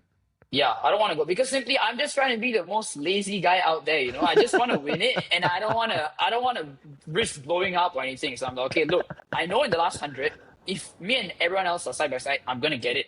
So it's just a matter of getting there with 100 to go, which I almost didn't because I was boxed in. Well, that's amazing to run 4:15 at the age of 17 or 18, and then you're not even feeling tired. You're not even tired at the end. Sounds like. Oh no, I was definitely tired I'm not gonna say it's some easy run, zone 2 type shit, because it wasn't. It was bad, but I definitely felt like I could have averaged a faster, of course, pace Yeah. Okay. So how does it feel to finish win the 1,005 on the final day? Because I mean that's when the crowd is the biggest and your whole school is there and everything. Yeah. Well, I remember distinctly hearing like a uproar from my school section on the right side. I was right next to the finish, the home straight, and I remember hearing a roar. And I think some guy posted a TikTok about it, and it got like a couple of I think almost 100,000 views or something like that. Nice. So it was quite. I remember going to one of my friends' rooms after maybe a week after that happened. And the roommate was like, wait, you're the guy from that TikTok, right? From that race. Wait, I'm like, there's no way I'm getting recognized for winning a freaking school race. But that happened. And at that Yeah. point, and also it was very, I would say, picture perfect ending lah, because I finally got all three goals that I could get Yeah. in that season. Happened in that packed stadium, Yeah. You had you know never the even got a medal before that. I mean, fourth place doesn't count. So you never even got exactly. like a top three medal before your final year. And then Hmm. when you finally win medals, all three of them are gold. Exactly. So at that point, I was like, damn, like, I don't even know whether I'm like, is this reality or am I just living in like Right. a sort of like dream or what? But Cool. it was a very picture perfect ending. But Nice. yeah, so that happened, and then I got selected for ASG that year. But Mm-hmm. eventually, I didn't go for it lah because it kept getting postponed and postponed and postponed until it was during A levels. So Yeah, yeah, couldn't go yeah, for it. yeah, yeah. I mean, that's kind of wasted, lah, because I do think that it will be interesting to see how you fare at the ASEAN schools level, especially because you can actually kick, lah. I think you can kick with some of the best in the region, but that's unfortunate. So you finished the 1005 on the final day. How long before Yeah. you see Coach Fabian? I remember I saw him on the way to the podium. So he finished, he go to the back rooms, Yeah, everyone's taking off their spikes, and then I'm yeah, waiting at the chairs to receive my yeah, prize. Coach yeah. Fabian is there taking pictures of me, everything. So I go up to that Nice. little walkway where you're still Yeah, shielded yeah, from the yeah, public. And then yeah, he's like, bro, like you did it, bro. Go like let's go, yeah, yeah. like you're in a very celebratory mood. And he Amazing. was, yeah, I think he was beaming lah. And we got some pretty good results as a school that entire year. I Yeah, think yeah, yeah. it was the first time in the 21st century that B div and A div boys won gold in track and field Oh, concurrently. yeah, I mean, RI diff never wins, lah. RI diff never wins, really. Like, it's always Hwa Chong, because they really crush people with the throws, and then throws and jumps. Hwa Chong really crushes people, and then like Raffles, we just don't have the numbers to compete. Yep. Yeah. But yeah, what a cool end, or a perfect ending to your school career as a runner. Did you ever harbor any dreams or ambitions of running past school? After that, I would say after that season, my whole outlook of running changed lah. So even in the start of Mm. 2023, I was like, okay, I'm just gonna get NSG over with, and then I'll just Yeah. become like a hobby jogger, or I'm not gonna become an Mm. athlete, right? But after that season, I'm like, okay, damn, if I continue in this, maybe I can get to a competitive level. Maybe it's a Yes. sign. Yes. Okay. Very good. And 2023, do you watch the SEA Games that year? Well, actually no, I didn't even watch it because I Yeah. was mugging for Ace. Oh, sorry, Right. no, Sea Games was before that, right? It was in June, right? If I'm not wrong. May. Yeah, it was in May. Okay, sorry. So I wasn't Yeah. mugging yet, but of course, I distinctly remember that whole news article about yourself passing the cup to the Indonesian dude coming up. Yeah. So Yeah. that That was was my only memory of SEA 10 Games. 10,000 meters. But you didn't go and watch and see like what the level was at the 1500 meters 5K or whatever. Nope, Yeah. didn't. Okay. Didn't care lah, basically. But yeah, Yeah. exactly. And I was also injured. So immediately right after season, right? I would say with about 3 weeks after season, for some odd reason, when I'm not even training that much anymore, I'm like, that's when I knew that, okay, I got selected for ASG. I was thinking about, starting training again after taking like Mm-hmm. a week or two of break. And I got injured. My Achilles flared up and I wasn't even able to walk properly for a couple of weeks. So I was like, okay, Ah, I'm injured. I don't want to see yeah. anything related to running. Oh, okay. So even then, like, it hits you quite hard, like, when you're injured. Like, Yeah, it was. depressing. Oh, I hated it, man. I couldn't even walk anywhere, let alone run. So, and that first run Yeah. back from injury, when you don't have any sort of fitness whatsoever, well, it Yeah. sucks. What is it like when you win all these track gold medals and you go back to school in Raffles? Like, do your friends care? Do they celebrate it? Like, are you a star, a sports star in school or whatever? I would say up until that point, in the level, I wasn't exactly the most known guy. Not to say I was an Mm. NPC or anything, but Right, I right, right. was I was just stuck within my group of friends, lor. We'll have a Yeah, group of friends, we'll hang out. But after that whole, especially, I don't even think most people know about that whole, triple gold thing. But yeah, yeah, that one TikTok that blew up of that 1500-meter finals of me just kicking past everyone in the yeah, end, yeah. I think that really got a lot of people to come up to me and like when I'm just walking away, like, hey bro, I saw your race, bro. Like it's crazy, man. And I got like dabbed up from like random people that I've never even talked to. Or these are like So random school kids in school, lah. yeah, random Sounds like school they're kids, some mostly of them not even guys. my level. Sounds like they're mostly guys. Do you get any like female attention? I mean, there was mostly, admittedly, yes, it was guys, but there were a Yeah. few, yeah, there was a few girls that they showed up. They were like, hey, like, aren't you that guy from that TikTok? I'm like, oh my god, is that guy. So there was And that, did yeah. you? So your stock was high. Did you take the chance to ask any hot girls for their number? Fortunately, not lah. What to do? I was Unfortunately, bulking not. in for A levels and everything. what to do, bro. And I feel like nowadays the dynamic has changed. You don't just go ask someone for the number. You're like, oh, you're so creepy. You gotta go via Instagram first, and then slide the Yeah, yeah. DMs, and then work your way towards getting the number. So Okay, so the that's path how has changed, lah. that's how it works now, lah. Yep. Yeah, I mean Instagram is the less invasive way rather, or the less serious way to get to know someone. But yeah, Yep. eventually you want to move up from there because anyone can DM a girl on Instagram, but not everyone has the number, right? Yep. Exactly. Okay, so Achilles problem, is it from training or what? Like how do you get Achilles injury after the season? I suspect it's because I took like 2 weeks off, and then Yeah, when I got back to training, and I didn't. I wasn't really training with a structure lah. And then yeah. after NSG, I was like, okay, let's just try to get back to fitness first and then do it. So my leg kind of hurt during one training session, and Yeah. I'm like, okay, you know what? Like hurting is for the weak. I'm gonna do a 10K. So I did a 10K at like 4 minutes 15 pace, which I didn't Okay, David feel was Goggins. like. So I did that, and then that day was when it changed. Like this was in I believe nearer to June holidays, end of May, Yeah. start of June sort of period. And that day when I sat down afterwards to do some work at school, and then I got up to go home. Right, wow, I couldn't even walk Mm, properly. But when I took okay. an X-ray, everything, I thought it was like a hairline crack or something. But thankfully, it wasn't any Mm. of those. But my Achilles basically died. Actually, I remember now, I was trying to invite you to come to the Pocari Sweat 2.4 km challenge in 2023, right? And then you Yep. couldn't make it. Was it because of injury? So that was partially the case. Is I because okay, see. that was in I would say July or August, right? The Yeah. Pocari Sweat challenge. So that was one 2023, it was September that year. August, September. September. Yeah, Yeah, so 2023, yeah. Actually, one maybe it was August. injury. Sorry, you're right. August. What am I talking about? August is Yeah, correct, I yeah. think it was August because I Yeah, vividly remember getting a message from Nelson, and then I think he called me as well to pitch it. He was like, "Hey, look, yeah, this is what is on the line. If you let's say yeah. you come Yeah, from the yeah. competition, you can get so and so."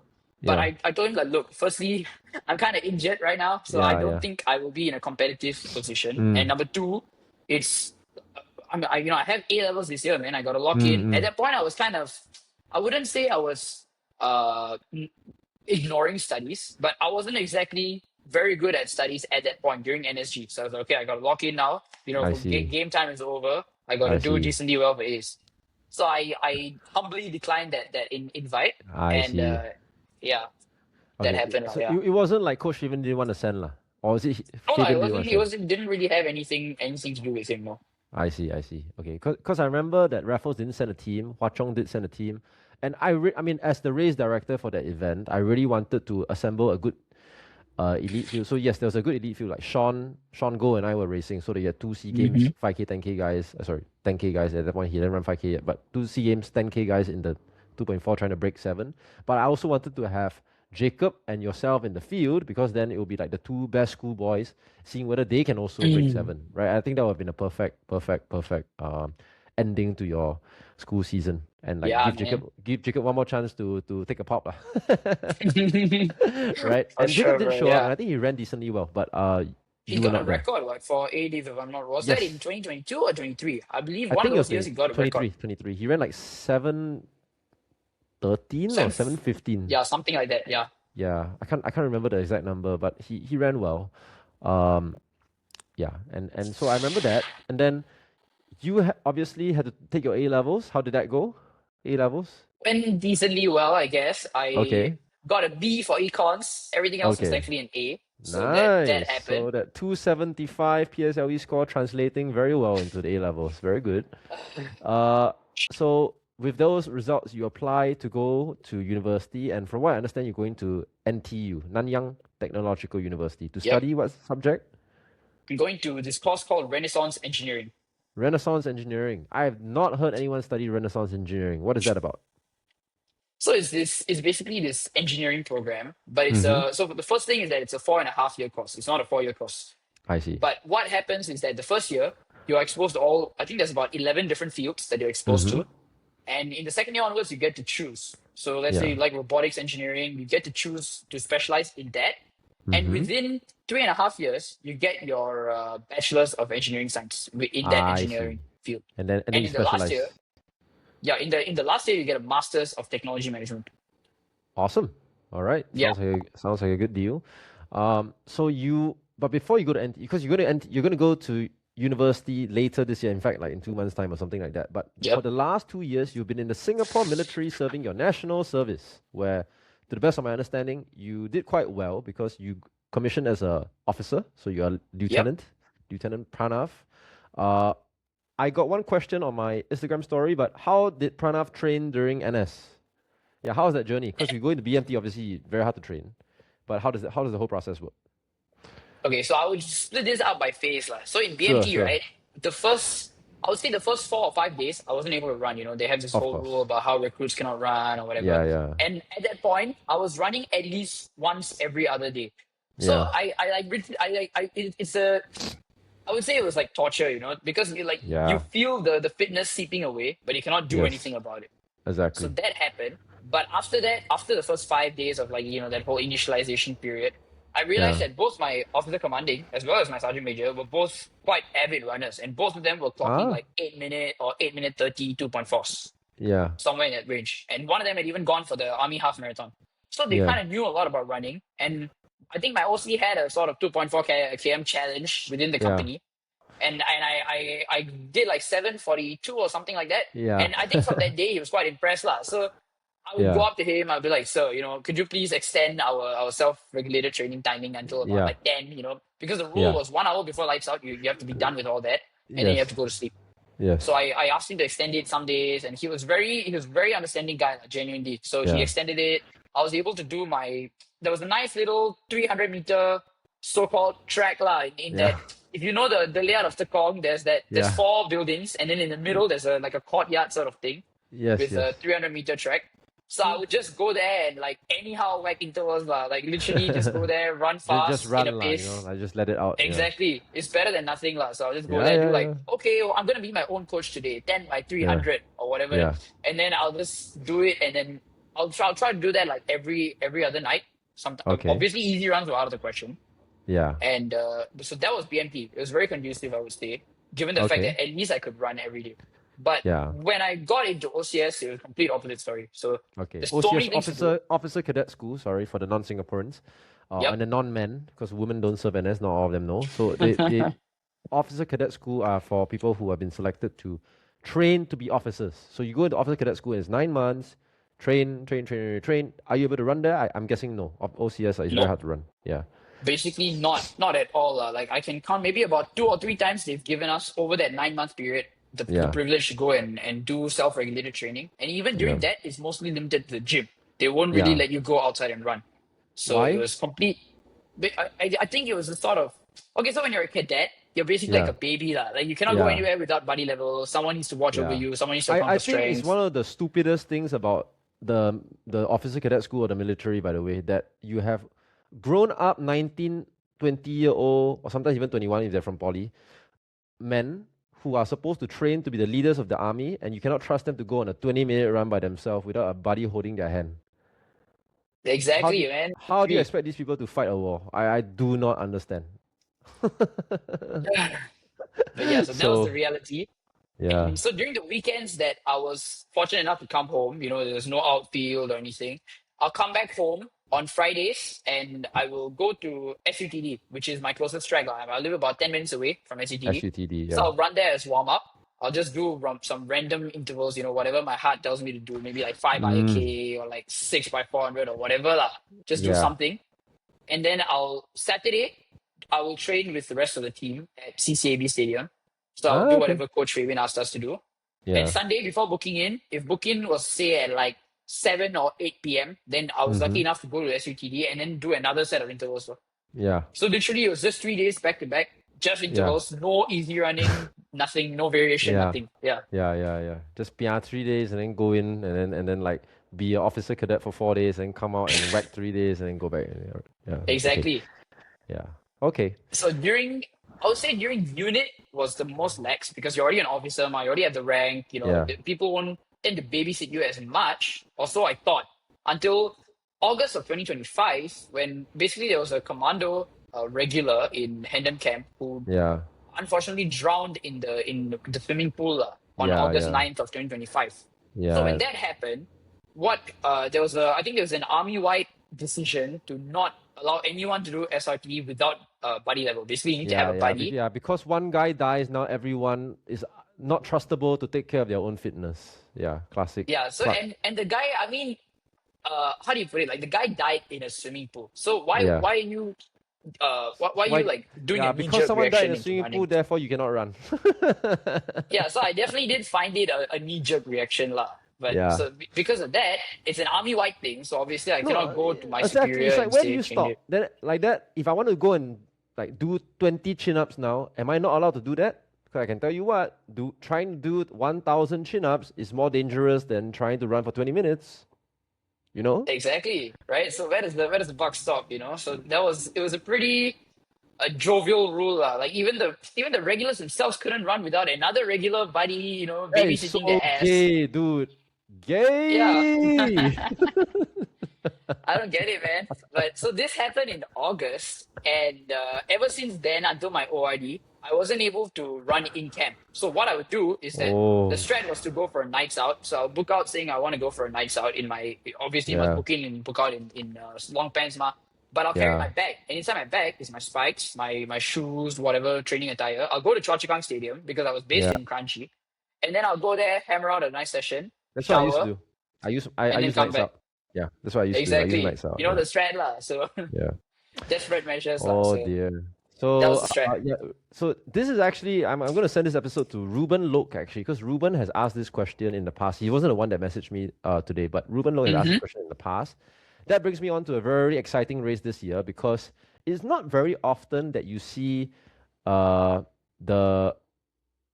I would say the upcoming sorry, let me rephrase this. It's not often that you see the current schoolboy champion race against the schoolboy champion from 3 years ago after he finished his military service in the same race, in a local race, and then they're like really gunning it out. And I think that's exactly what happened this year when Ruben and yourself raced of 1,500 meters or 1,500 meters. Yep. Was it at KPT? Yep, it was at KPT in ACM 2, I think. Yeah. All comers meet 2. Okay, and both of you ran really well. And I cannot remember. I think Ruben won by like 1 step or something like that. He won, so he did fall 8.96 and also 8.99. So 0.03. Wow, 0.03 seconds. Yeah. Yeah, that's amazing. That's amazing. First of all, it's not common to see a division boy run 4:08 lah. Like sub 4:10 is quite rare. I mean, you didn't do it, I didn't do it, so obviously it helped Ruben to have you there. I didn't watch the whole race. I only watched the last 50 meters because someone sent it to me. And I was like, oh, Pranav is back, and bloody hell, like Ruben is looking good because you know it's insane, like, bro. Yeah, it's crazy. Yeah, like it's like at like 21 years old racing a 18-year-old at that age. I mean, of course, NS does stunt your development as an athlete, but you know you are a very fast finisher, and Ruben somehow managed to finish faster. And exactly. Yeah. Yeah. I was beaten at my own craft, lah, basically. You know, like if people always say like, oh, if you're with this guy in the last 100, you're gonna get out sprinted by him, right? And yet, I got my ass handed to me, lah, that race. Yeah. For So sure. how did that race go? Because from what I remember, like there was someone in third, wasn't too far away from the two of you as well. It just looked like a really so fast race. It was me, Ruben, and Nicholas V from Lactic Butts. Us three were in it was almost like a sort of file formation, like a lateral formation. So it was Who was leading? It was this was like February this year or something like that, right? yes, this was a week before Wings. Yes. Okay. So how did this race go? Is there any pacemaker or anything, or you guys kind of like do it yourself? Nope. No pacemaker. Okay. So I remember we started when the gun went off. Ruben rushed to the front. Yeah. I tucked in behind him, and I had no idea what happened behind me, lah. So I just tucked in behind him, and with a lap to go, I sensed that he might be slowing down a bit. So I overtook him on the home straight, and by the time we hit the curve, I was in front. Yeah. So I went. It was a 62 So you went with 500 something. meters to go instead of your usual 100 meters to go. You went with 500 meters to go. Okay. So that was a different strat, lah. I've never actually, and like I would say that I don't even like racing the 15. Like for some reason, I would much rather race a 5 than a 15, simply because I would say the 5 is long enough for you to actually have a strat. You know, actually have a sort of like, is it a tactical race or is it a fast race? There's a lot of bandwidth to play with, lah. But in the 15, you make one move, and after that, if it doesn't go according to plan, then you're screwed. Yeah. So that was my move with about 4:50 to go. went to the front. It was about a 62 point something second last lap.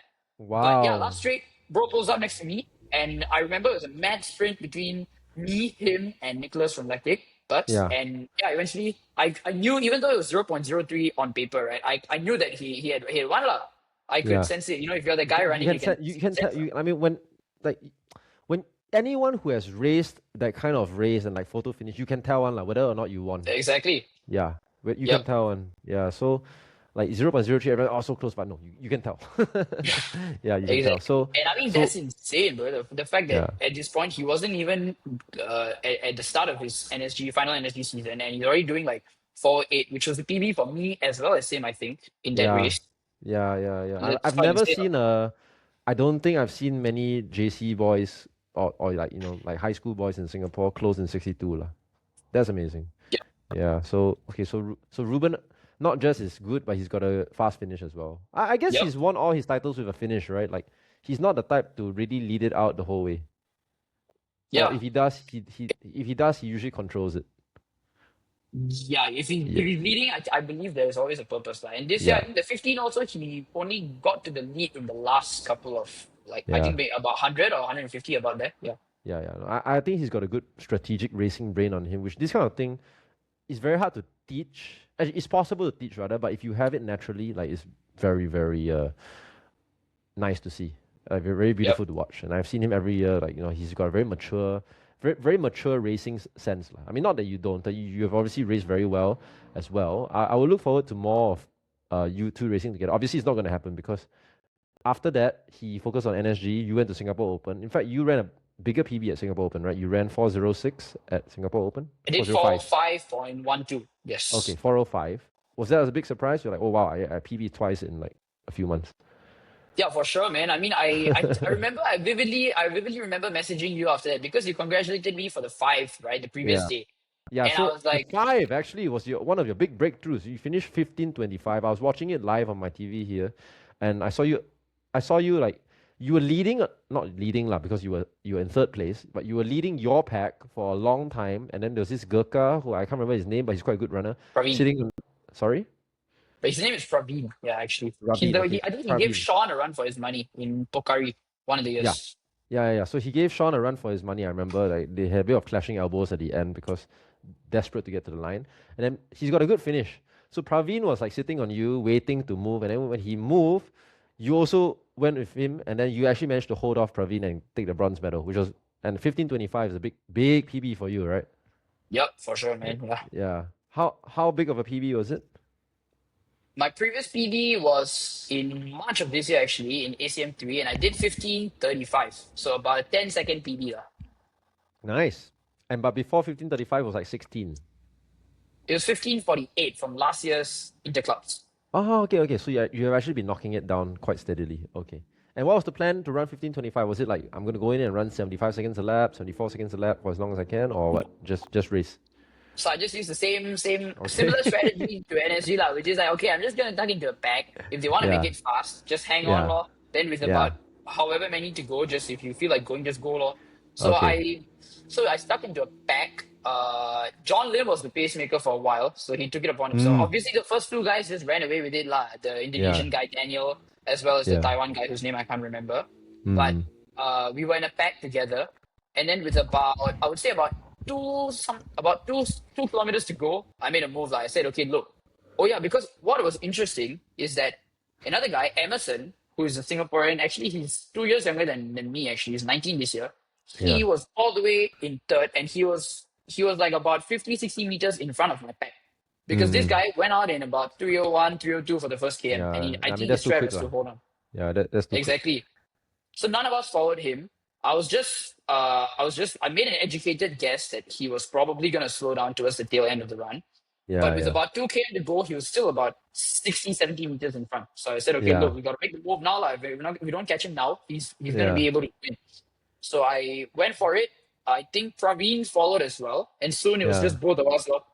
And Yeah. with about, I think in the last lap, I was aware. I was like, okay, look, it's going to be between me and Praveen in the final straight. Yeah. Okay, I already know that that's going to happen. So am I Yeah. going to be strategic about it and conserve a bit of energy? Or am I just going to run all out in the back straight and then die by the time I get to the home straight? So Yeah. I specifically remember them back straight. I'm like, okay, just don't go full speed yet. Just Yeah. keep something left in the back. So with about 100 to go, I knew that Praveen, obviously the guy behind, he's gonna move out on the outside and try to make the move, right? So Yeah. the moment I was looking at the jumbotron, and the moment I saw him go outside, I'm like, okay, now you just gotta go for it, man. Okay, so So now you trust the Jumbotron. yeah, now I trust the jumbo. 3 years after NSG, I thought, okay, maybe the technology would be better or something like so. Yeah. I saw him come up. That's why if you see my head, right, in the last 100, it's like I you can could see see, yeah, that my you're mind is wanting. obviously looking at the screen. Yeah, it was like 45-degree angle. Yeah. I thought it's Exactly. smart, use technology, right? Like, Might as well, right? So yeah. I knew that he was right on the side of me, and then I just let it loose. Well, then with about 40, 30 meters, I think he kind of realized that it's not possible anymore. So he let loose. So I was like, Mm, okay, finally. So the time was actually not even in the equation. Like I wasn't going for time. It was yeah. just and another thing, interesting thing is that we knew that Sean wasn't going to be coming for Sing Opens, right? Word on Yeah. the street was that he was going to miss Sing Opens. So I was like, okay, look, you want to Yeah. be national champion? This is the year to do it. Like this is the most chance we're Ah, going to get yeah, in a because the while. national championship as well. Yeah. So you're currently the 5,000-meter national champion. Congrats. On paper, I mean, sure, I'll take it, man. Hey, on paper is on paper, man. Yeah. I mean, Sure. that brings me on to my next question, because we were both in the half marathon national championship last year.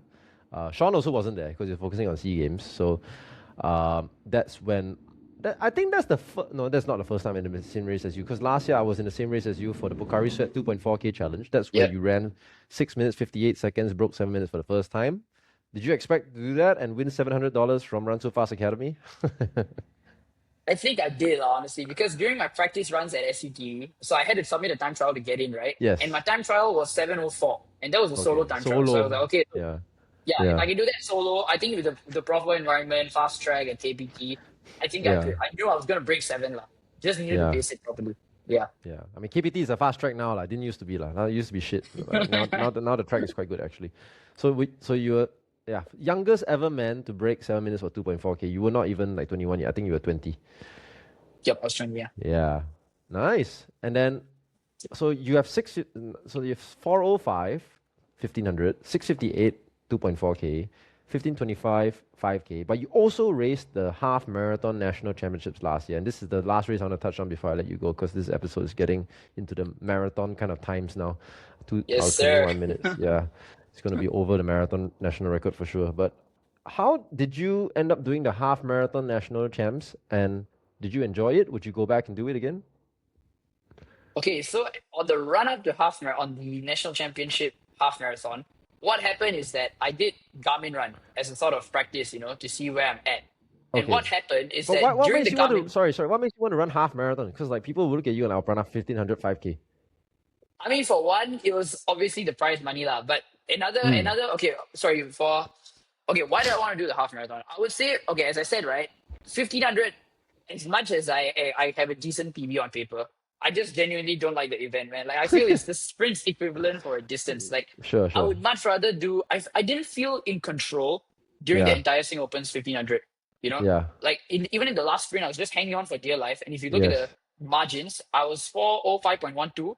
Next guy yeah, was 405.13. So yeah, literally a smaller margin than me and Ruben. yeah, yeah, So yeah, I just genuinely don't like the 15. And when I yeah. first did a half marathon, not as a serious thing, but just for the experience in 2023 after A levels, I did 1 hour 26. But I Yeah. really like the feeling like I didn't feel Mm. it was a very low cortisol race, like as people nowadays would say. I could just turn off, cruise, and then eventually only the last 5 km maybe was it started getting hard. Yeah. So I always had an inclination towards the longer distances compared to the shorter distances. Lah. Nice. Okay. So And I did managed you to, sorry. yeah, how did the race go? Because from my memory, we all went off quite conservative. I think maybe after a while, Keen Cole, who was one of the, I think he was seeded number 2 going into that race on PB at Mhm. least, started looking around and asking whether anyone wanted to go with him to push the pace. Nobody wanted to go with him. He ended up going off by himself, and then maybe after the race kind of split up a bit as people one by one started to chase. But did you enjoy that kind of race where it was like technical at the start? Like, it feels very Yeah. slow for you, right? Because you're so used to running like 64 seconds a lap on the track or whatever, and then now we're running literally like, I don't know, 88, 84. Exactly. So I Yeah, was rejoicing at the fact that the first 3 km it was tactical, and I very vividly remember, right? Arif was next to me, And he was Yeah. telling, was it Najib or someone, like during the first few kilometers, he was telling someone like, okay, bro, this is my sea game schedule. I got this race in the morning, this race in the afternoon. Oh, he was Like telling they me. He was telling me. literally, He was yeah, it telling was me. you, yeah. Yeah, because I asked him. Hey, when are you leaving for Sea Games?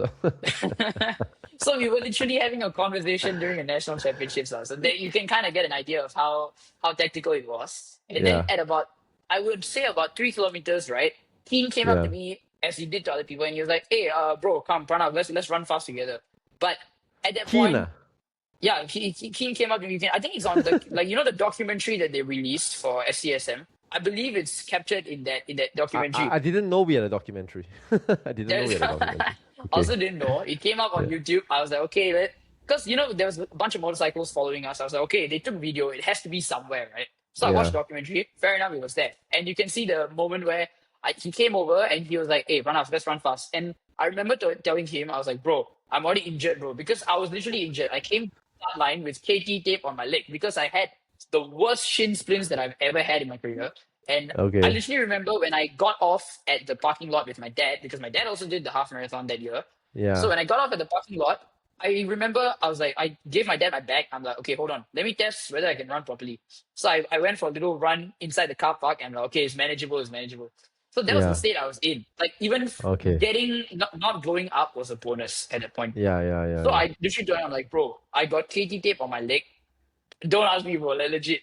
So I Yeah. told him that, and eventually, yeah, he went fast. I think about 14 kilometers, he started walking, and I think Najib pulled away from you. Eventually, you caught him at the end. But from my Mm-hmm. POV, it was me, Arif, and Tim in one pack, and we were Yes. there for about, I would say, until about 17, 18 kilometers. We were all together. And I Mm. remember, I think Arif disappeared in the middle to go vomit and everything, and he came back.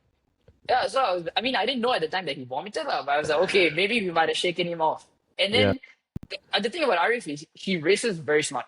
He Mm. always has something left in the tank. He doesn't go to like his red line until the very end. So Yes. he came back, he kicked on us, he managed to get third. And Tim kicked on me with about 500 to go, and I didn't have an answer. Like you see my Strava, my last 500 meters or something, the average pace was like 4 minutes 30 per km. So it was very Yeah. bad. I blew Yeah. up. Yeah. I But mean, the having a kick at the end of a half marathon is very different from having the kick in the last 100 meters of a exactly, 1500 man. meters. No, and the worst part is that I did it the previous year, right? I know where the finish line was the previous year, which is on the bridge. But this Uh-huh. year, they moved it a bit in front of the bridge. It was about 200, 300 meters from the Anderson Bridge, if I'm not wrong. You Yeah. still Yeah. needed to Yeah. go Yeah. inside. So when I turned the Yeah. corner, expecting the finish line to be there, it wasn't there. And I was like, okay, you know what? Screw this, bro. I'm just going to slow down. So I died, and last 200, 300 was just a slow jog. And eventually, Yeah. I managed to cross just, I think, a couple of seconds before Shoaib crossed in sixth place. So I Yeah. barely So got fifth. within the money, Yeah, in the in the money money. lah, basically. How much That did you make for your efforts? was about 800. $800. Okay. Okay. Not Yeah, bad for a not morning of bad, not running. bad. Yeah. Yeah. Yep, I remember I was cooling down with you on the grass, and then I was actually yep. like, you know how it is, like half marathon in Singapore is challenging because of the conditions, right? No matter how you think you're running tactically, but by the end you're still pretty much feeling like you're going all out, or at least very, very hard. And my quads were kind of cramping already. And then I remember you turning to me and you saying, "Wow, I don't know how you're gonna run the marathon tomorrow, man. I don't know how you're gonna double back." I was like, I also don't know how. But I took an hour at a time and eventually 1K at a time, and then it was fine. But that double up challenge can be an episode for another day. Well, Pranav, what's next for you before we play a bit of mini game and then I'll let you go?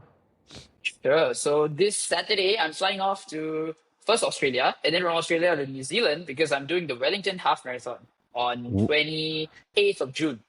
Oh wow, Wellington half marathon. So you are going into this half marathon business quite seriously. Got to do it, Okay, man. okay. And why are you doing this half marathon? In the hopes that I can qualify for the end of year BYD I Singapore see. International Marathon presented by Adidas. Yes. Wow, wow, wow. Full marks, full marks. Let's go. We got it. Need to be an ambassador for the race. Speaking of which, if you could give a wild card to one person for the half marathon side on the men's side, who you give it to? Who would you like to see in the race? Wild card. Yeah, Oh, half marathon. good question, man. I would. Okay, I'm gonna go a different route as to most people because a lot of them said Sean, objectively he's probably gonna Okay, have the okay, fastest time. that's for marathon, yeah. I'm talking about half. Oh, sorry, yeah, Yeah. sorry, yeah. Okay, for half, honestly, I want to see some of my batchmates do it, bro. So I would Okay. either give it to Jonathan or Jacob. Let's power Jonathan or over the half Jacob? I marathon like that. distance. I like that. Uh, I actually love to see Jacob racing with you in a half marathon. That'll be a really, really interesting duel, I would say. On the ladies' side for half marathon, if you've been following the ladies' side much, I don't know. 80 side. Wow, honestly, I haven't. Let me think about it, bro. I feel honestly, I would say Romaine because what? No, I was really shocked because she did. See, I saw her history, right? She's done everything from the 400 to the 10K, and her 10K isn't exactly slow. It's like sub 40, which like Yeah. some actual distance runners are struggling to hit. So I'm Yeah? like, bro, if your range is that insane, I mean, I don't know whether you've been following NCAA, but there's Colin Solomon from NAU. His range is also Yeah, fucking yeah. insane. From Yeah, 400 Colin. all the way to 10K cross country, he's able to have some insane times. So if Yeah. Romain can truly do that, why not go to the half, right? So sure, Yeah. Romain, sign up. Okay, Romaine in the half. Actually, that's a lot more realistic than Romaine in the full. So I do Mm. rate that. Okay, how about now the big hitters? So the Singapore Marathon National Championships on the women's side, who would you like to see in the marathon with a wild card? On the women's side, Yeah. well, I haven't really been following women's running, but I think I would have to go for Nicola, honestly. Okay, but Nicole already has a spot because she won the half marathon last year. Oh shoot, that's a good uh, Yeah. point. Wow, let me think, man. Women's side marathon. Hmm. I feel like I don't even know many women runners, lah, honestly, Okay. let alone marathoners, lah. I That's don't know, fine. man. Men's side, Okay, men's side marathon, I would say Sean, lah, for sure. you want to see Sean in the marathon, or For of course sure, you want to man. get him out of the half marathon so that Hey, in. don't expose my strat, come on, bro. Okay, then let's go with. Let's just stick to the men's predictions. I think if we do four predictions, it's gonna be really, really messy. But way too early predictions for the half marathon on the men's side. Way too early for First, the second, third. half.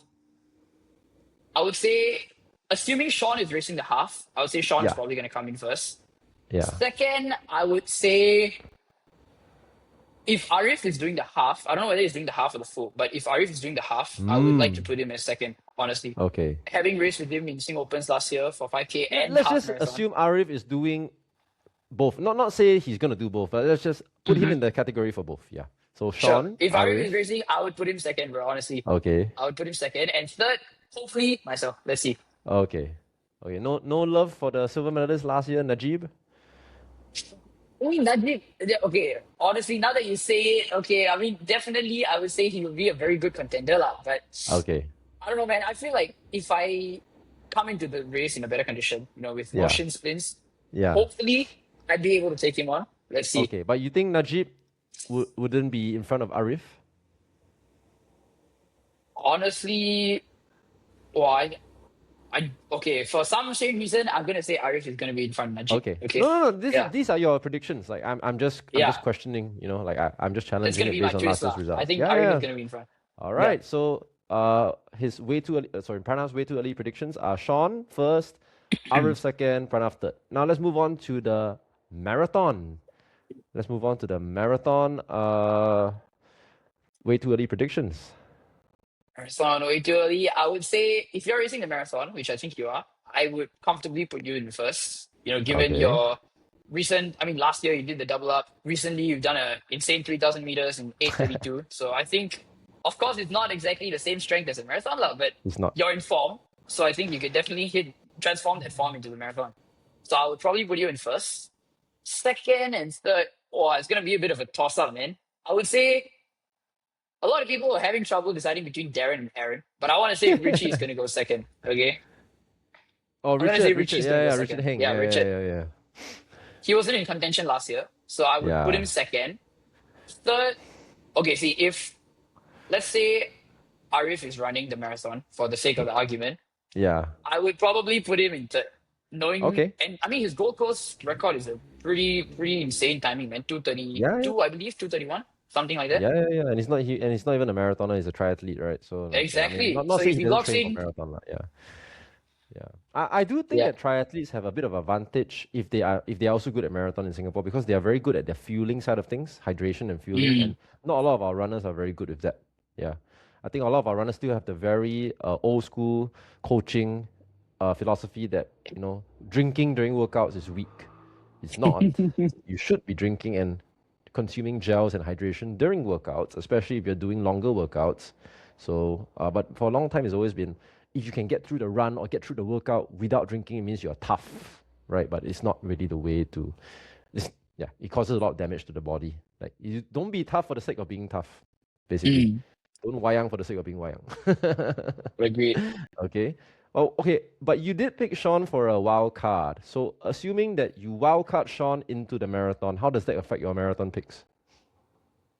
Okay, if Sean comes into the marathon, wow, now, damn, son. Okay, I would still think that you would win Sean over the marathon simply because you're more experienced in the distance. You know, I wouldn't say Sean is a Sebastian Sawi to just come in and casually do a sub-2. Or sorry, not Sebastian. I would say Sean Yomif isn't a Kachaucha. Yomif Kajelcha, lah. You know, first time running a sub-2.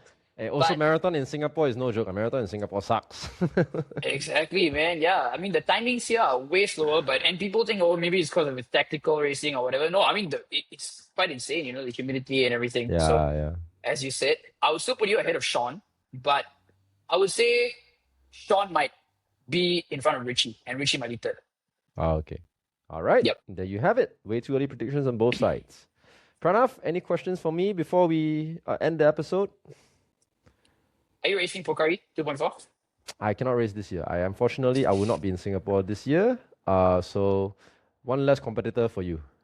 We're actually Okay. gonna do a Pocari Sweat 2.4 km special podcast.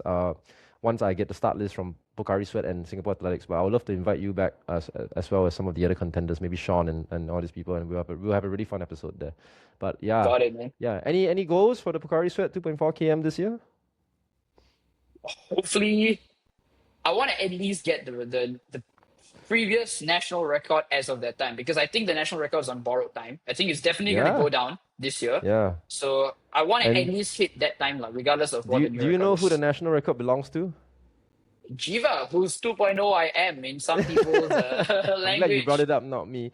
I distinctly remember Shohib like jokingly saying you were Jeeva 2.0, right? And any reason why you think he would classify you as Jeeva 2.0? I mean, obviously, we're both Indian, and Yeah, I feel like the both of us are quite tall and lanky. So yeah, maybe because of that, lah. And I mean, he is the 2.4 km national record, so he's quite fast. So yeah, I hopefully he also meant it in like I'm also fast, he's also fast type way. But yeah. let's see. No, I mean, Jeeva and yourself, tall, lanky Indian, wear spectacles, fast last lap in any race. True.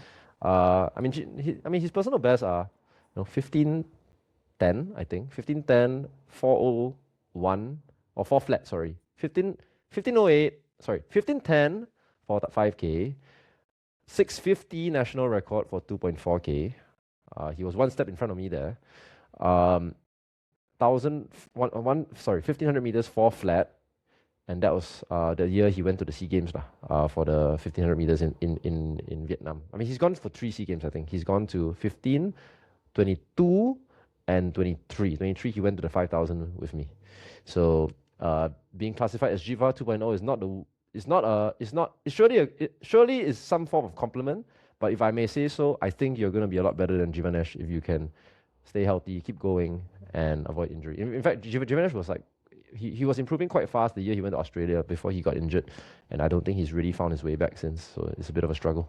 So most importantly, sustainable training, enjoy the sport, stay healthy, stay away from injuries, and I think you're going to be a lot better than Jeeva 2.0. Thanks, man. Yeah. Sure hope so. Shohib actually messaged me when I posted the story up. He was like, "Bro, did I really say that?" And I'm like, "Yes, you did." Like running around NUS. he never replied. Do you know I Shohib well? mean, bro, I have talked. I mean, I've definitely talked to him here and there. Haven't gone on a run with him, but yeah, I mean, he's. Yeah. I mean, at the end of the day, bro, like throwing shade at each other. I mean, I wouldn't really consider this shade, but at the end of the day, Exactly. it brings a sort of fun to the sport. Kind of like that Yeah. whole a row between Ingebrigtsen and Kerr, stuff like that. So I mean, it's I not mean, we are necessarily a very bad thing. far from Ingebrigtsen and Kerr lah. Singaporeans Oh, okay, cannot of take it course lah. lah, of course lah. If you say anything close to, I mean, maybe the closest that anyone tries to do something like that is maybe Keen Cole lah. He tries to shit talk, but then he can't hack it when people throw it back at him. So it's a very pathetic way to shit talk. So don't dish it out when you can't take it. That's all I want to say. I don't dish it out against fellow Singaporeans because I know that most people cannot take it. I only dish it out when someone does it first. And last year I did it a little bit to Keen right before the national championship. I think that's what threw him off his game and he couldn't perform. But yeah, I do agree with you. We need a bit of that, like a little bit lah. Don't be disrespectful, but a little bit of like here and there makes it a bit more fun to watch. And that's why I think that you've got a great character. You're going to be someone that can carry the sport. So please keep doing what you're doing. I'm going to end this podcast before we hit 2 hours and 40 minutes, which will be a very good Singapore Marathon winning time for the national championships. But please don't close your window until it's finished uploaded. Thank you so much, Pranav. Yes, sir. See you again Thank very you. soon. See you.